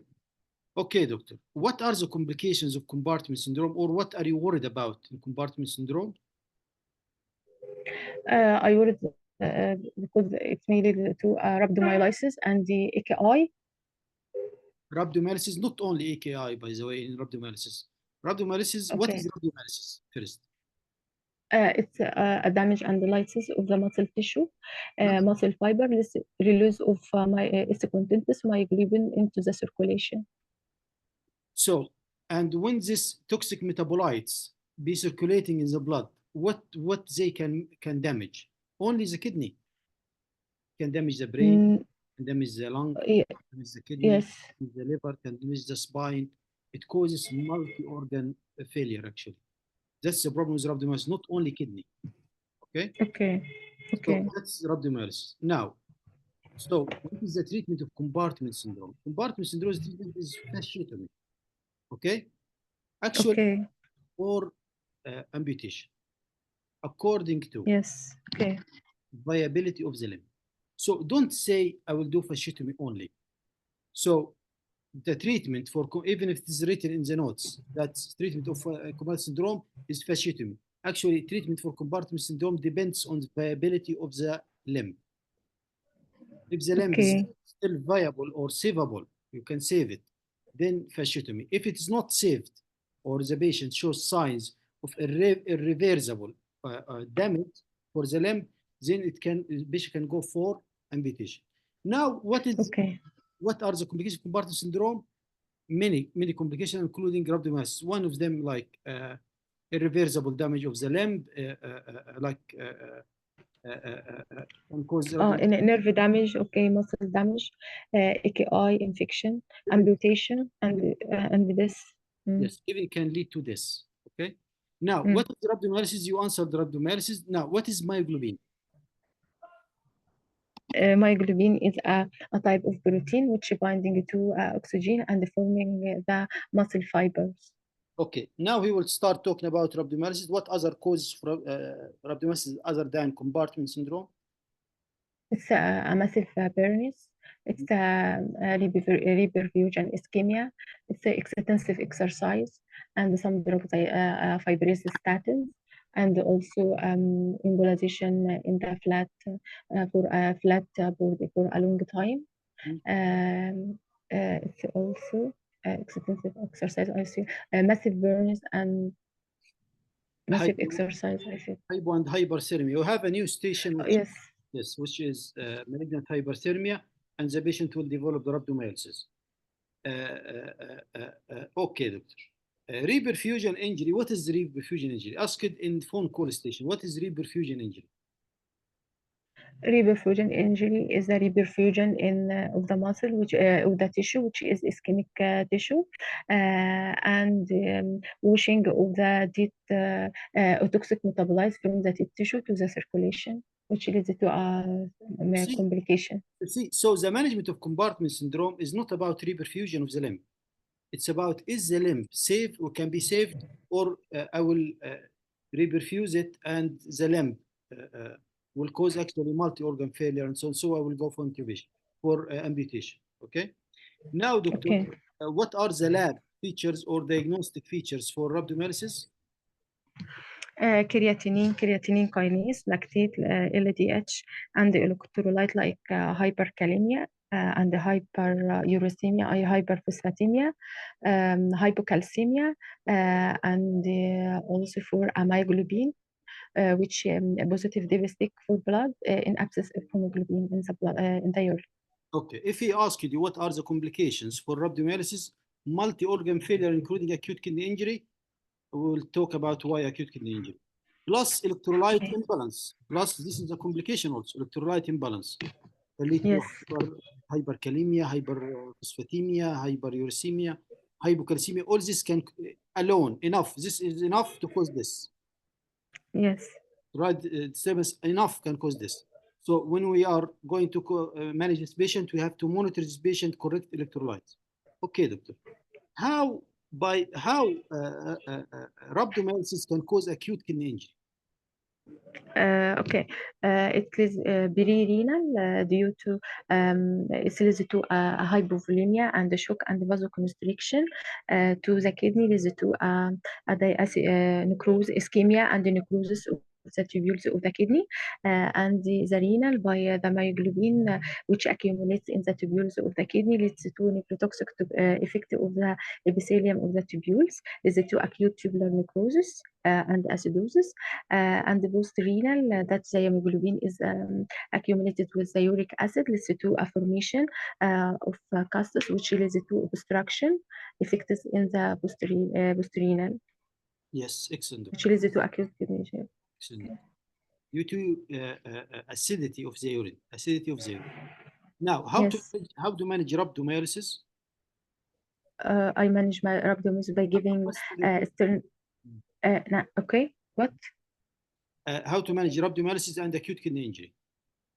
Okay, by CRISP protocol, ABCD approach, and then I will give the patient extensive fluids to make urine output more than 300, and to washing the myoglobin from the circulation, and to correct the electrolyte disturbance as hyperkalemia, and take the mannitol and the diuretics as furosemide, and also give alkalinity of the urine by giving sodium bicarbonate, and the monitoring of the patient by creatinine kinase, LDH, and lactate, and also electrolytes and the ECG and the myoglobin and the compartmental pressure. Okay. Here I want to ask you, what type of fluid will you use? I will give the patient a crystalloid. What type? What type? It's important. What type of crystalloid here? It's a normal saline, 0.9. Why not ringer lactate? Okay, ringer lactate because it's due acidity and the accumulation. We need the alkalization of the urine. Okay, ringer lactate, yes, has bicarbonate. Actually, it's not the problem. But why? Why not ringer lactate? If you say because he has a high amount of potassium and a high amount of phosphate. Hyperkalemia. You should not give this patient ringer lactate at all. So, what type of fluid? You have to say it yourself. Yes. There are certain stations in critical care you cannot say crystalloid. You cannot keep it open like this. You have to say what type of fluid I will give the patient. In this station, you have to say I will give the patient normal saline because the patient is already have hyperkalemic. Okay.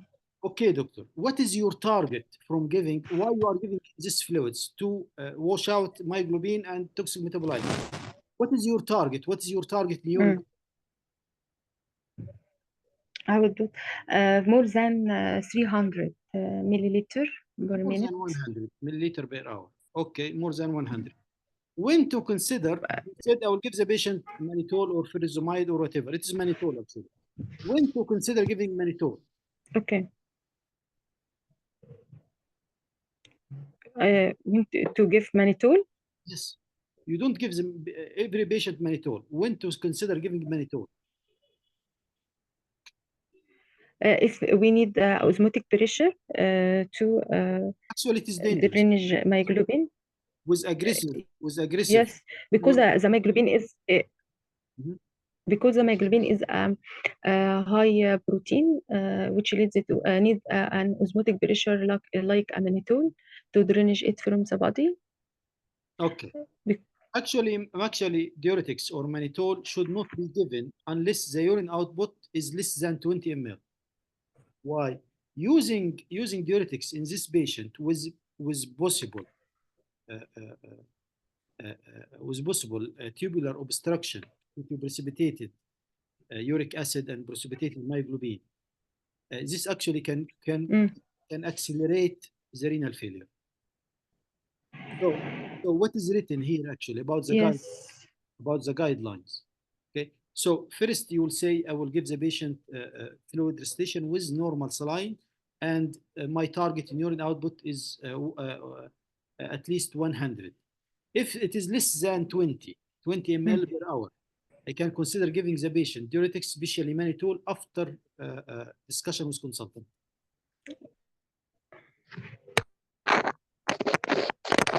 Doctor, your voice is not clear. When to consider giving diuretics or mannitol, especially mannitol, after consulting, after discussion with consultant, and if the urine output is less than 20. Okay, what is the idea behind alkalization, Dr. Iman?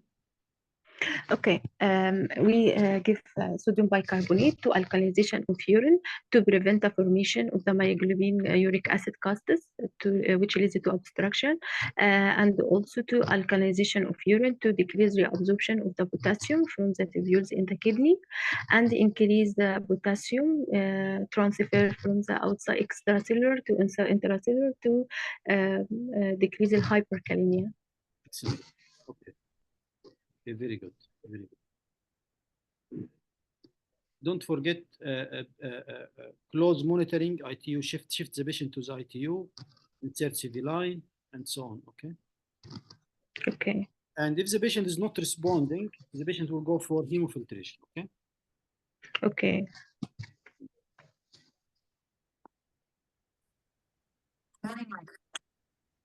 Okay. First, Dr. Ali, can you calculate the surface burned area for this patient?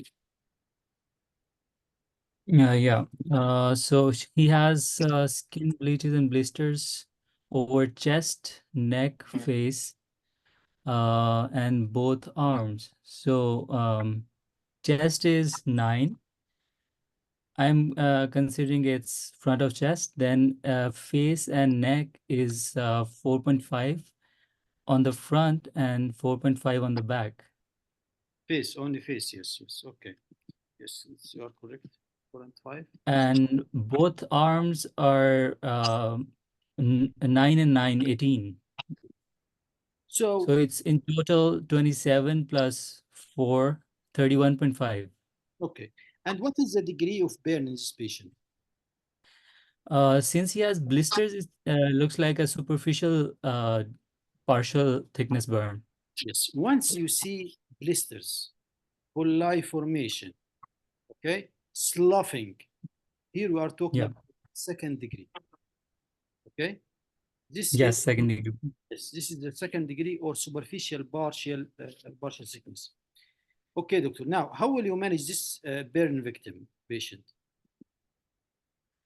I will manage him according to ATLS protocols, A, B, C, D, E. In airway, I will look at I will first speak to the patient and look if for the patency of the airway. And if patient doesn't speak, then I will proceed with look, listen, and feel. Look for any facial burns, obvious facial burns, singed hair in the nose or face.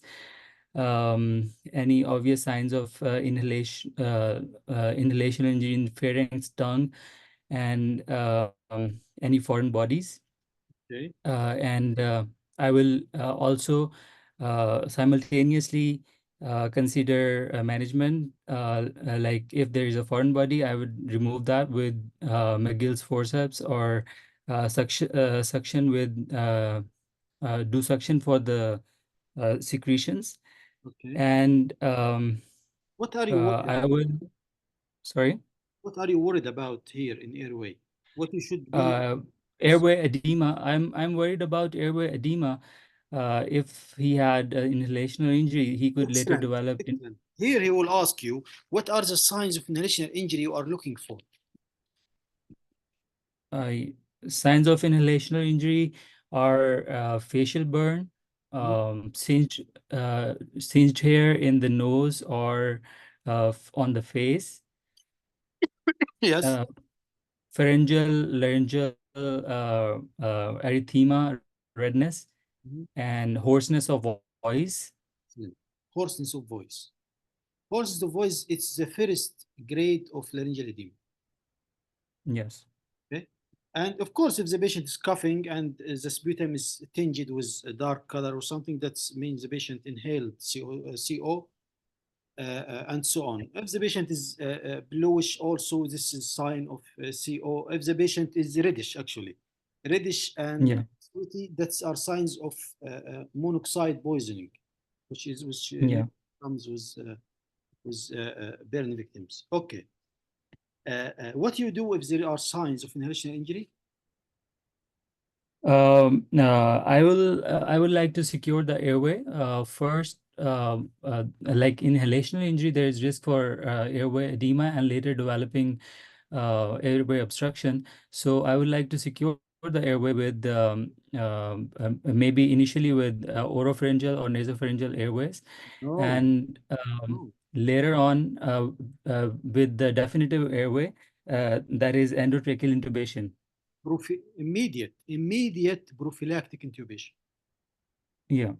There is no measures before this. Immediate prophylactic intubation. Okay, Right. okay. Continue. What about breathing and circulation? In breathing, I will look at the breathing pattern. Any burns on the since he has burns on the chest, I will look for any scar formation or circumferential burns that could limit his ability to breathe later on. And this tells me that he might be needing escharotomy.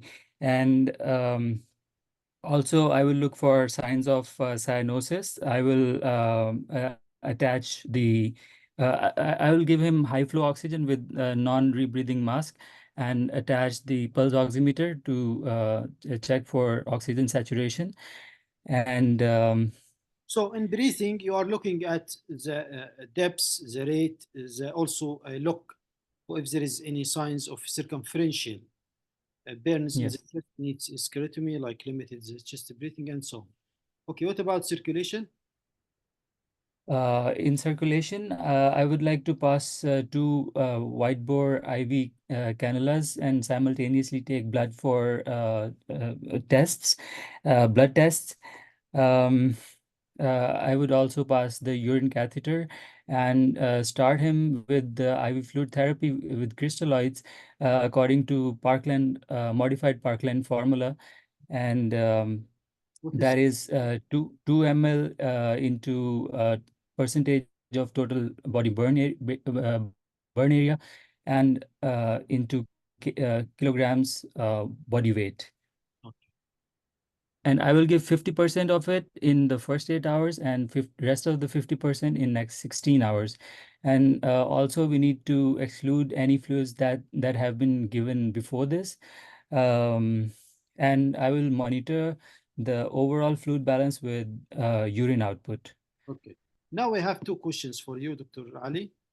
First Yeah. question is, what type of fluid? You said Crystalloid. okay. Second question is, why not colloids?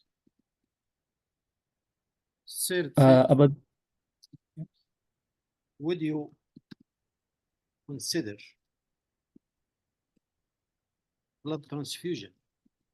It's a colloid blood. Blood is colloid.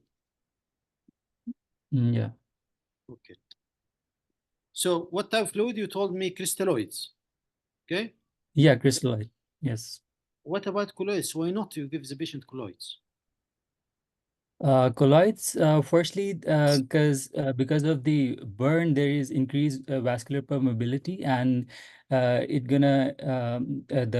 protein colloids gonna increase the interstitial fluid and increase the third spacing. So it will be counterintuitive to give colloids at this stage.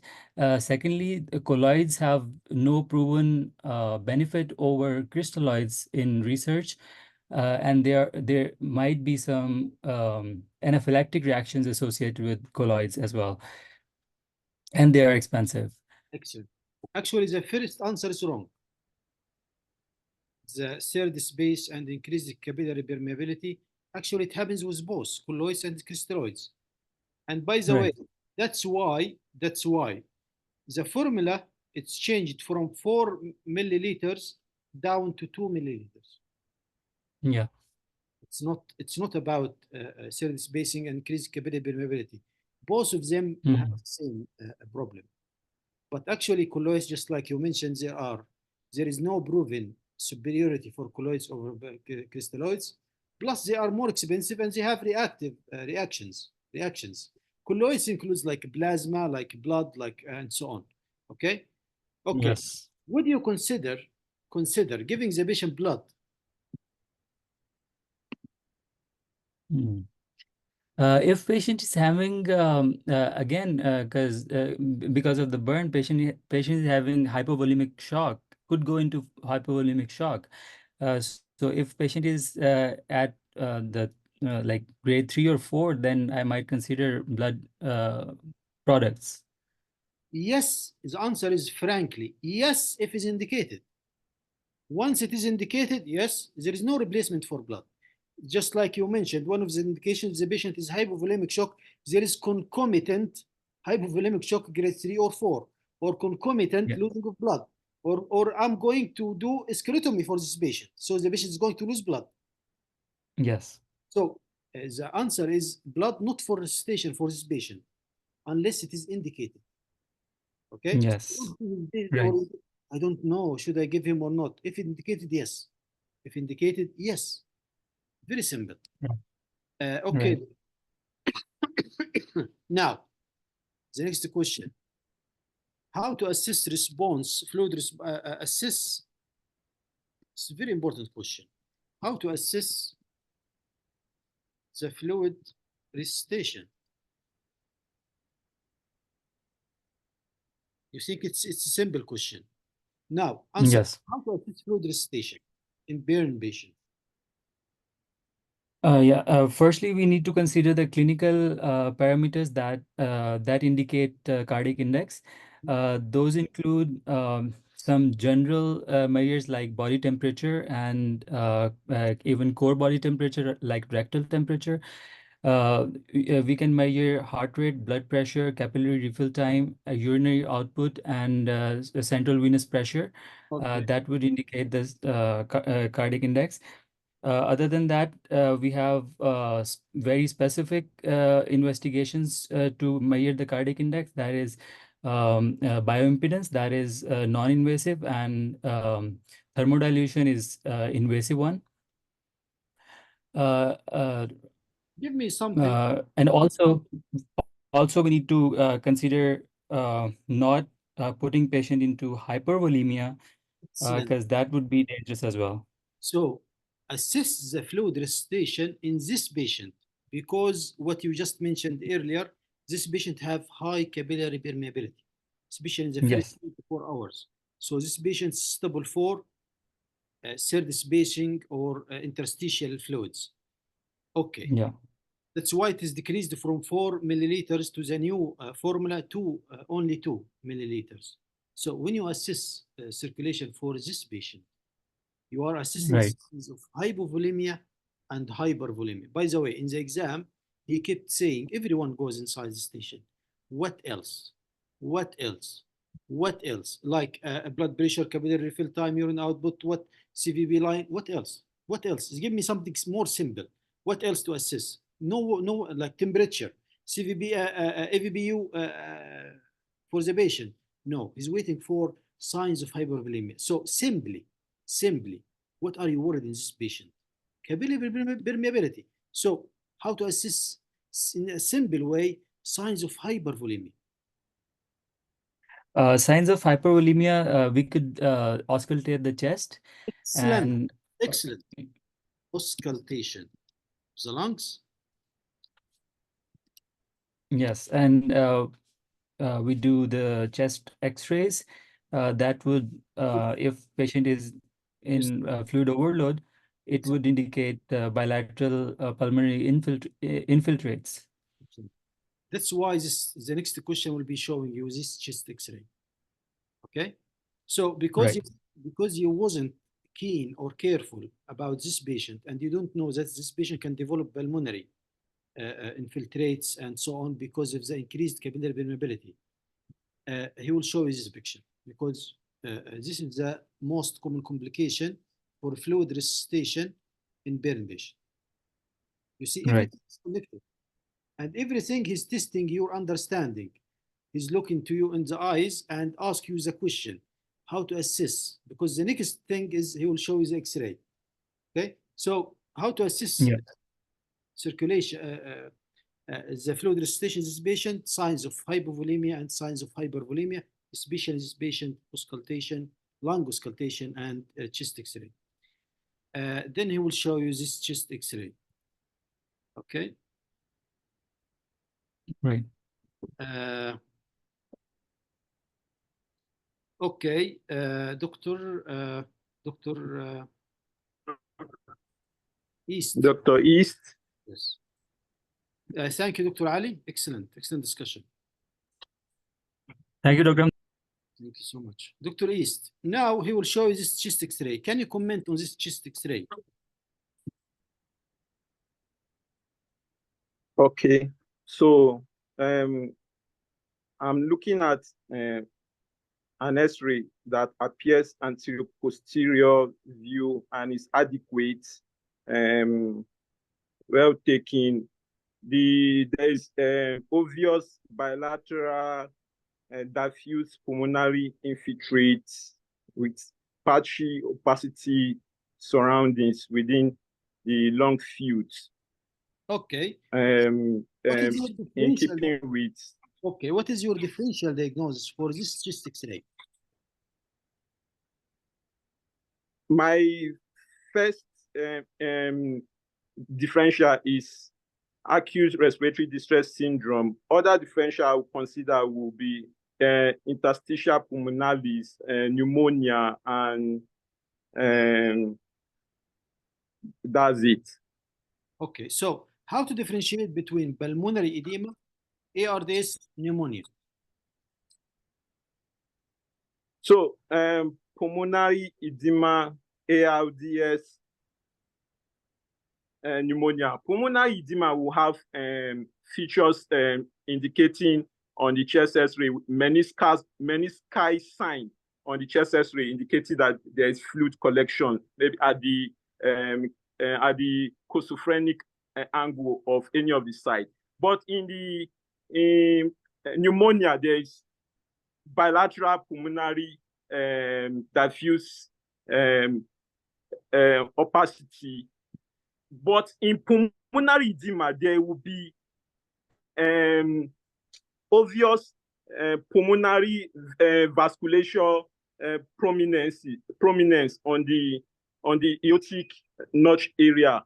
Then the ARDS diagnostic criteria will direct me to pulmonary wedge pressure less than 18, okay, with FiO and PO2 less than 300, and Berlin score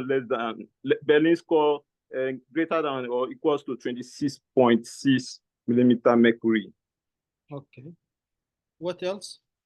Pneumonia is an infection. The patient can come. Yes, pneumonia. The patient will come with chills and rigor and fever and of course, infection. Yes. Pulmonary edema comes with cardiomegaly. Okay. Signs of heart failure. Okay. Absent Beakerly lines, absent alveolar bat wing sign, and so on. Yes. Also, Yes. also the pulmonary edema will respond to diuretics. This Yes. happens Yes. with Yes. ARDS. Now, what is ARDS, and what are the features for ARDS? Okay, so ARDS is a fatal, life-threatening condition as defined in keeping with features of diffuse pulmonary infiltrates with reduced lung compliance and hypoxemia with pulmonary wedge pressure of less than 18, which differentiated from cardiogenic shock itself. Okay. So, what do you mean pulmonary wedge pressure is less than 18? Means it is not cardiac. Not cardiac. Yes. No. So acute respiratory distress syndrome, acute means within a week. Insult within a week. Within a week. Respiratory means it is not cardiac, means the pulmonary wedge pressure will be less than 18 millimercury. Distress syndrome means the patient, distress means the patient will be hypoxic, also hypercarbic distress, and also due to the lung, decrease the lung compliance. Okay. Yes. Yes, and it is classified mild, moderate, or severe according to Berlin criteria. Okay, doctor, Yes. what is the pathophysiology of ARDS? So the pathophysiology of ARDS is actually we have the proliferative phase and the reparative phase. In the first proliferative phase, which is associated with inflammation, where there's release of ADP and cytokinase and response to acute inflammation, then the lung is supposed to go into an outcome. Is either is resolving from the ARDS or is going into fibrosis. And if it does not go into fibrosis, it will result into a reparative phase, which is associated with acute inflammatory distress syndrome, and the patient will present with features of ARDS. Okay, again, in the acute phase, what happened in the acute phase? It's episode of acute inflammation, release of cytokinase, TMP, interleukin 1 and 6, and vasodilators, histamine, and macrophages. Why this happens? Activity. Why this happens? Because of insult, probably because of mechanical ventilation, probably because of acute pancreatitis, probably because of sepsis, probably because of radiation injuries, probably because of drug intake. Okay. Excellent. Okay, that's the origin of the problem. Okay. Now, you told me there are inflammatory markers will reach the alveoli, will lead to alveolar failure or alveolar collapse. Okay. But how this inflammatory markers you just mentioned now, how it reaches the alveoli? First thing is in capillary endothelial injury. Yes. This problem is whatever is the cause, we have many causes for ARDS. It starts with capillary endothelial injury, okay, and releasing pro-inflammatory markers, which will lead to alveolar injury, okay? Yes. Then start what you are just mentioning. This is acute phase. Then yes, the chronic phase, this alveolar injury will be replaced by fibrosis and organization, and so the alveoli will start to be stiff. Yes. And the compliance will start to be decreased. Yes. And here we are talking about chronic situation. Okay. So it starts, you have to mention capillary endothelial injury, in pro-inflammatory markers, alveolar collapse. Collapse. Okay, doctor. We have many causes for ARDS, just like you mentioned. How to manage a patient with ARDS? Okay, so if this patient is coming as this scenario, which is from the A and E, so I'm going to manage according to ATLS. But if it's already in the ward, I'm managing according to critical care of surgical patients. So I'm going to take A to E approach and check airways, breathing, circulation, disability. So the airway, I'm going to ensure this patient is talking, and I'm placing this patient, my patient, on 15-liter non-rebreathing fixed mask, oxygen rather. So this patient, I'm going to also consider that in this breathing, I'll make sure the chest X-ray is done, which is already in front of me. I'll make sure ABG for this patient is ascertained. I'll make sure that I also check the capillary refill time, and I'll check the ECG. Then in circulation, I'll have to blood investigation. I'll do CRP, EUC, full blood count, coagulation profile, group and screen, and group and cross match and save. I will also do a liver function test. I also check for albuminemia, albumin level. Then I will also go to disability, of course, glycoma scale and the temperature and whatever. Then in the circulation, I will make sure that I collect blood for all this investigation I've mentioned. Then I will give this guy, I will make sure that this guy is placed on an inverse ratio and is placed on prone position.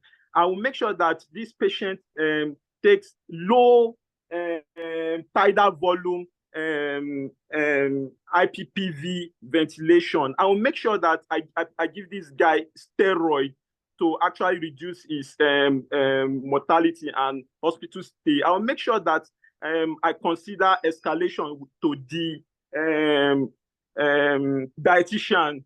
I'll make sure that I also monitor the hemodynamic status of this patient by ensuring that inotrops is given for the heart rate, and for the SVR, systemic vascular resistance, I make sure that vasopressors are available for this patient. I'll make sure that antibiotics is available according to the Krebs and according to the local protocol or my local hospital guideline protocol. I will also make sure that I escalate to the ITU registrar. I will involve the anesthetics in and the nurse. I will also make sure that this patient benefits from thromboprophylaxis. I also make sure this guy also benefits from PPI, proton pump inhibitor. Okay.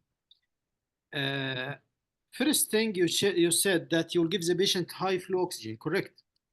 Low tidal volume oxygen. You didn't say high flow oxygen. I didn't. Yeah, I did that. I said so. You say something, then you figure out later on that you said something wrong. Yes, I forgot. Management for this patient is in few words, actually. Few words. ITU admission. That's why we do discussion, okay? Mechanical ventilation. There is no high flow oxygen here, okay? Yes, yes. We go with low tidal volume ventilation. Okay, less than 6 liters. Means then less than 6 liters an hour, by the way. Okay. If the patient is mild, that's enough. Mild means SBaO2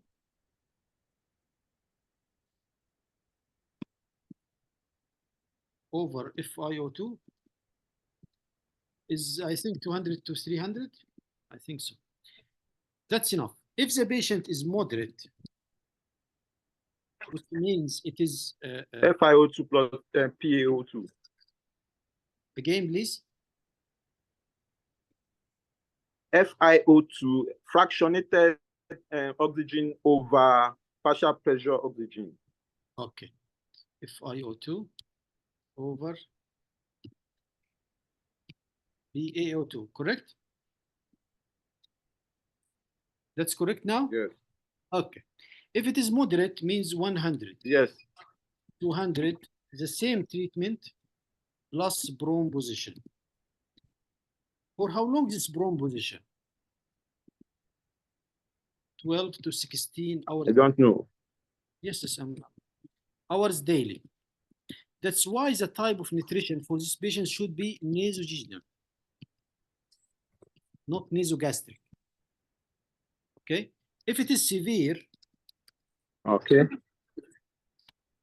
which means his FiO2 over PaO2 less than 100, the patient should go for ECMO center. ECMO device is like artificial lung device. The patient will be placed on artificial device. Okay, it's called ECMO center. Extracorporeal, I don't know what. Membrane oxygenation. Okay, okay, membrane oxygenation. Extracorporeal, I don't know, membrane oxygenation. The patient, if it's severe, should go for ECMO center. Okay, plus just like you mentioned, plus like BBI, nutritional support. We said this patient will go for nasogenital, not nasogastric. Nutrition. If the cause is sepsis, because it's one of the causes for ARDS, or if the patient developed sepsis, you can consider antibiotics. It's not prophylactic antibiotics. There is no prophylactic antibiotics. Also, in some centers, they would use steroids. Okay, for short course. If the patient benefit, okay, not benefit, they will stop it. Okay, so don't forget about BBI, nutrition, antibiotic support, and chest physiotherapy. All this should be mentioned. Yes. Chest physiotherapy and rehabilitation. I want to say something about this condition. ARDS, once the patient develops ARDS, mortality rate is 40%. It's a very serious condition. And who survive,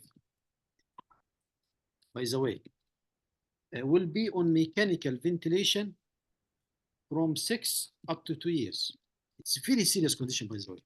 That's why they reduced the fluids in Parkland formula, because patients are suitable for the ARDS.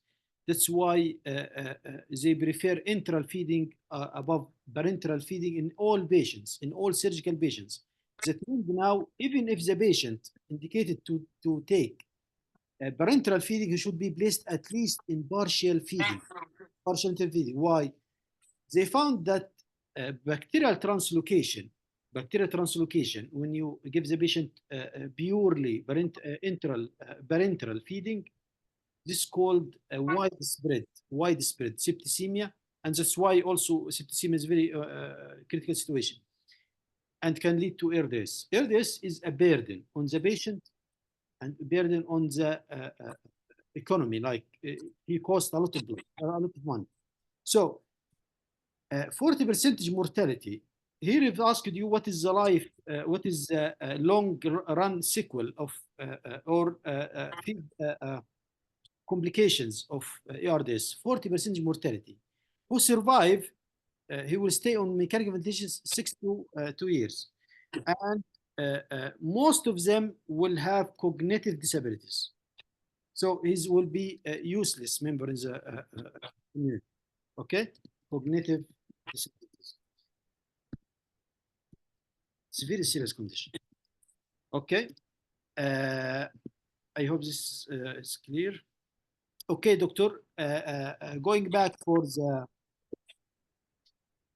BURN station, he asked, where will you manage this patient? The BURN ITU unit.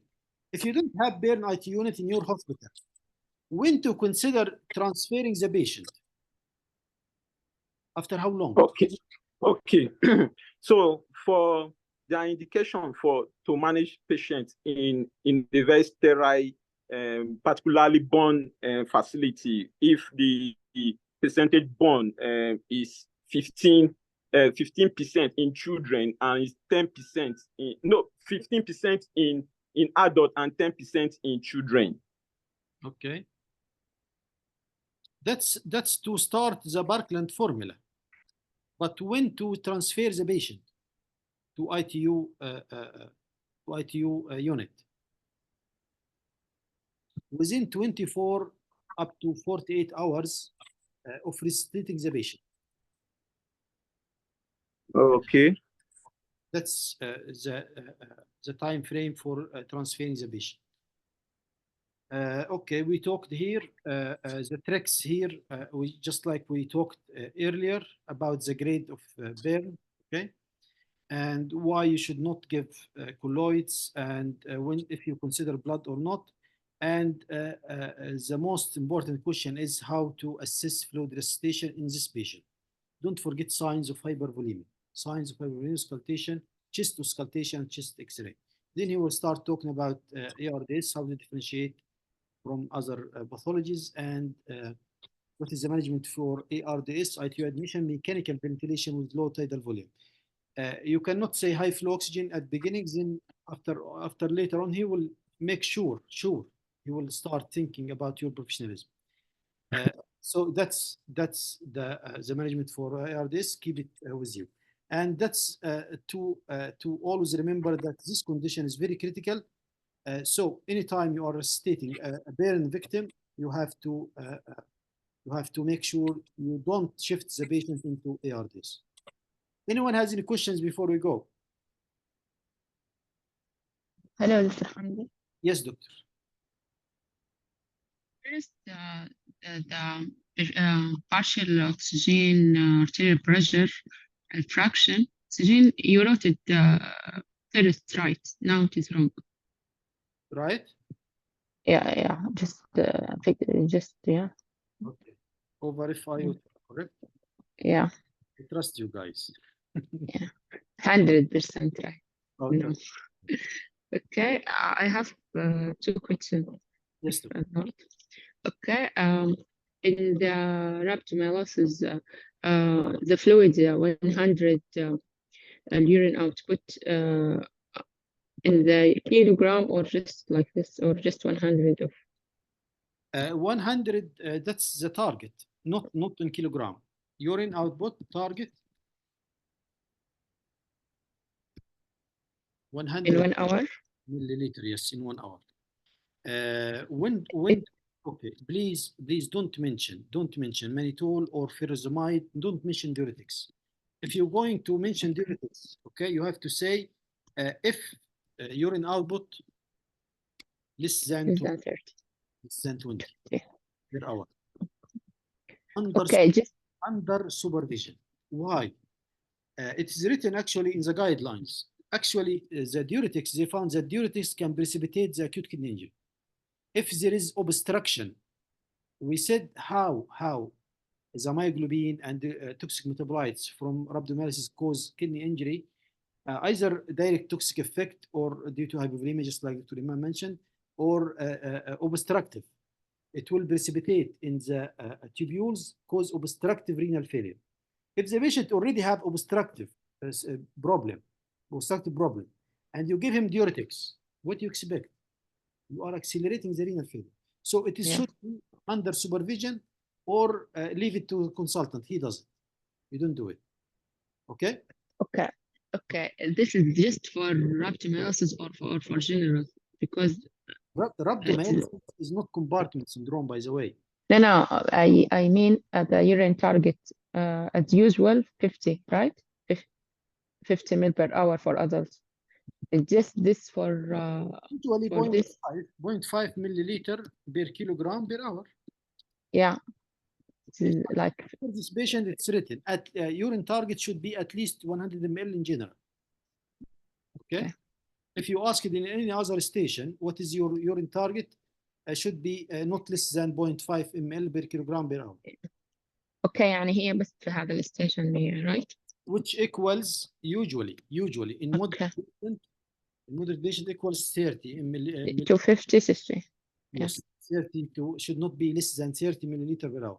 But in this patient, because I'm doing what's called something like forced diuresis, but not forced. Okay.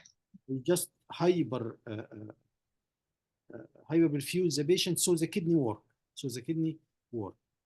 Okay. Okay. Okay. The other question. Be careful while talking about this. Yes, doctor. Okay. In station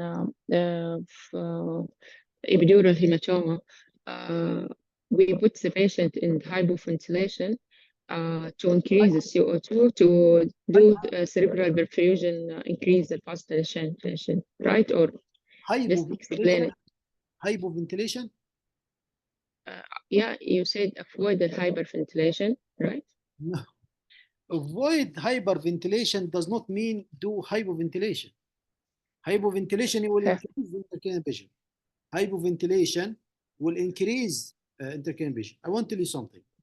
Hyperventilation is the fastest way to reduce intracranial pressure, even faster than positioning of the patient. If your patient intracranial pressure is increased, the fastest way to decrease it, hyperventilation. But continuous hyperventilation is leads to ischemia. Leads to brain ischemia. Excellent. Okay, and respiratory disturbance also. So they say I can say the hyperventilation temporarily. Temporarily, if indicated. Now the medicine should be evidence-based medicine. Nothing is like prophylactic this, prophylactic that, unless it is evidence-based. Hyperventilation now in the new guidelines, avoid hyperventilation unless refractory in case of intubation, and should be periodic. Also, when it is indicated, should be periodic. There is, I think, 4 or 5 H to avoid. 5, I don't know, 5 or 4 H. Avoid hyperventilation. Hyper or hypothermia. Avoid hypothermia, which is a common mistake, hypothermia. Because it is changed. It used to be hypothermia. Okay. Avoid hypothermia, hyperthermia, hyperventilation, and hypotension, and hypertension. There is another H. Hypovolemia, maybe. It is the same thing. Hypotension, hypertension is the same thing. There is another H. I don't remember it right now. Also, I have to get it. Anyway, hyperventilation, if you are going to mention, and I prefer you mention hyperventilation, actually. Mention it in a negative way. I will avoid hyperventilation unless it is refractory increase the pressure above 22 millimercury. Okay, mannitol should be mannitol 150 ml. If the patient is hypotensive, I will replace it with hypertonic saline, the same 150 ml. I will consider giving the patient barbiturate to cool the brain. Okay, of course, sedation, intubation, also to reduce agitation, control convulsions. If the patient have history of convulsions or the patient witnessed convulsion. Otherwise, you don't give prophylactic anticonvulsant. Okay. Then you will go for invasive measurements. Yes. Okay. Someone said that is hyponatremia. Hyponatremia. Okay, why not? Okay, everything with H you can avoid it. Okay, please don't forget indications for intubation. Some, by the way, some examiners are kind. He would tell you, okay, what else? If I'm transferring the patient, what else would you consider? Some examiner would ask you the question. If you said the full answer, okay. If you didn't say the full answer, he will not tell you anything. He will just put you down marks and continue for the next question. So now you know there are indications, immediate and late indications. Okay, so be careful. And the thing I mentioned in the beginning, please, any patient with pain, for example, in burn, yes, in burn patient, Dr. Ali, he mentioned ABCDE. please, any patient with pain, first thing before ABCDE or with ABCDE at the same time is pain management, by the way. Okay, analgesia. Always think, should I give analgesia or not? Any patient will be admitted with me in the hospital. He will not go right now. It's not outpatient clinic. I should involve nutritionist. Any patient going for surgery, I should involve the patient, not family. I should involve the patient for consent. Okay, keep this like basics in your mind. Any other questions? The question, no, forget the question. The comment, I think the painkiller in all stations except the burn, because already the affect Okay, we start the vital, Okay, I will go with you with all the stations we took today. Distension pneumothorax, he will be given the painkiller. Pericardial wide mediastinum, this patient will be given analgesia. Number one, by the way, analgesia. Number two, beta blockers. I think number three, blood and beta blockers, the same thing. All these patients will be given, this we'll talk about it. This patient should mention analgesia. You have abdominal trauma. This patient, analgesia, unless I'm going to intubate the patient, I will give him sedation intubation. This patient, if he have vein, he will be given analgesia. This patient, trauma patient, analgesia. This patient will be sedated. This patient, analgesia. Okay? Yeah, but in HLS stage, in the burn patient, late the analgesia because maybe mask the symptoms of deterioration, like many symptoms will be masking if the patient give analgesia first in the burn victim, I think, but I couldn't remember exactly the whole. It is in HLS 10. You know, doctor, we have a station for with pain. Patient is in pain. Okay? And he will ask you, what will you do, doctor? The first thing you will do, I will give him painkiller, and I will assist the patient ABCDE. The first thing is painkiller. If you said ABCDE and I will consider giving him painkiller, that's not correct. Okay. Always, if there is pain, start with pain. By the way, there is a station in emergency. I have colleagues in emergency.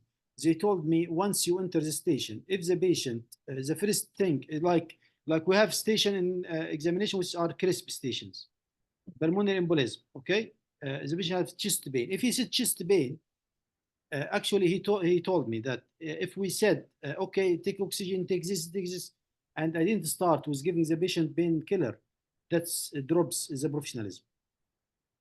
Actually, once a patient in pain should start giving the patient painkiller, ABCD, then ABCD.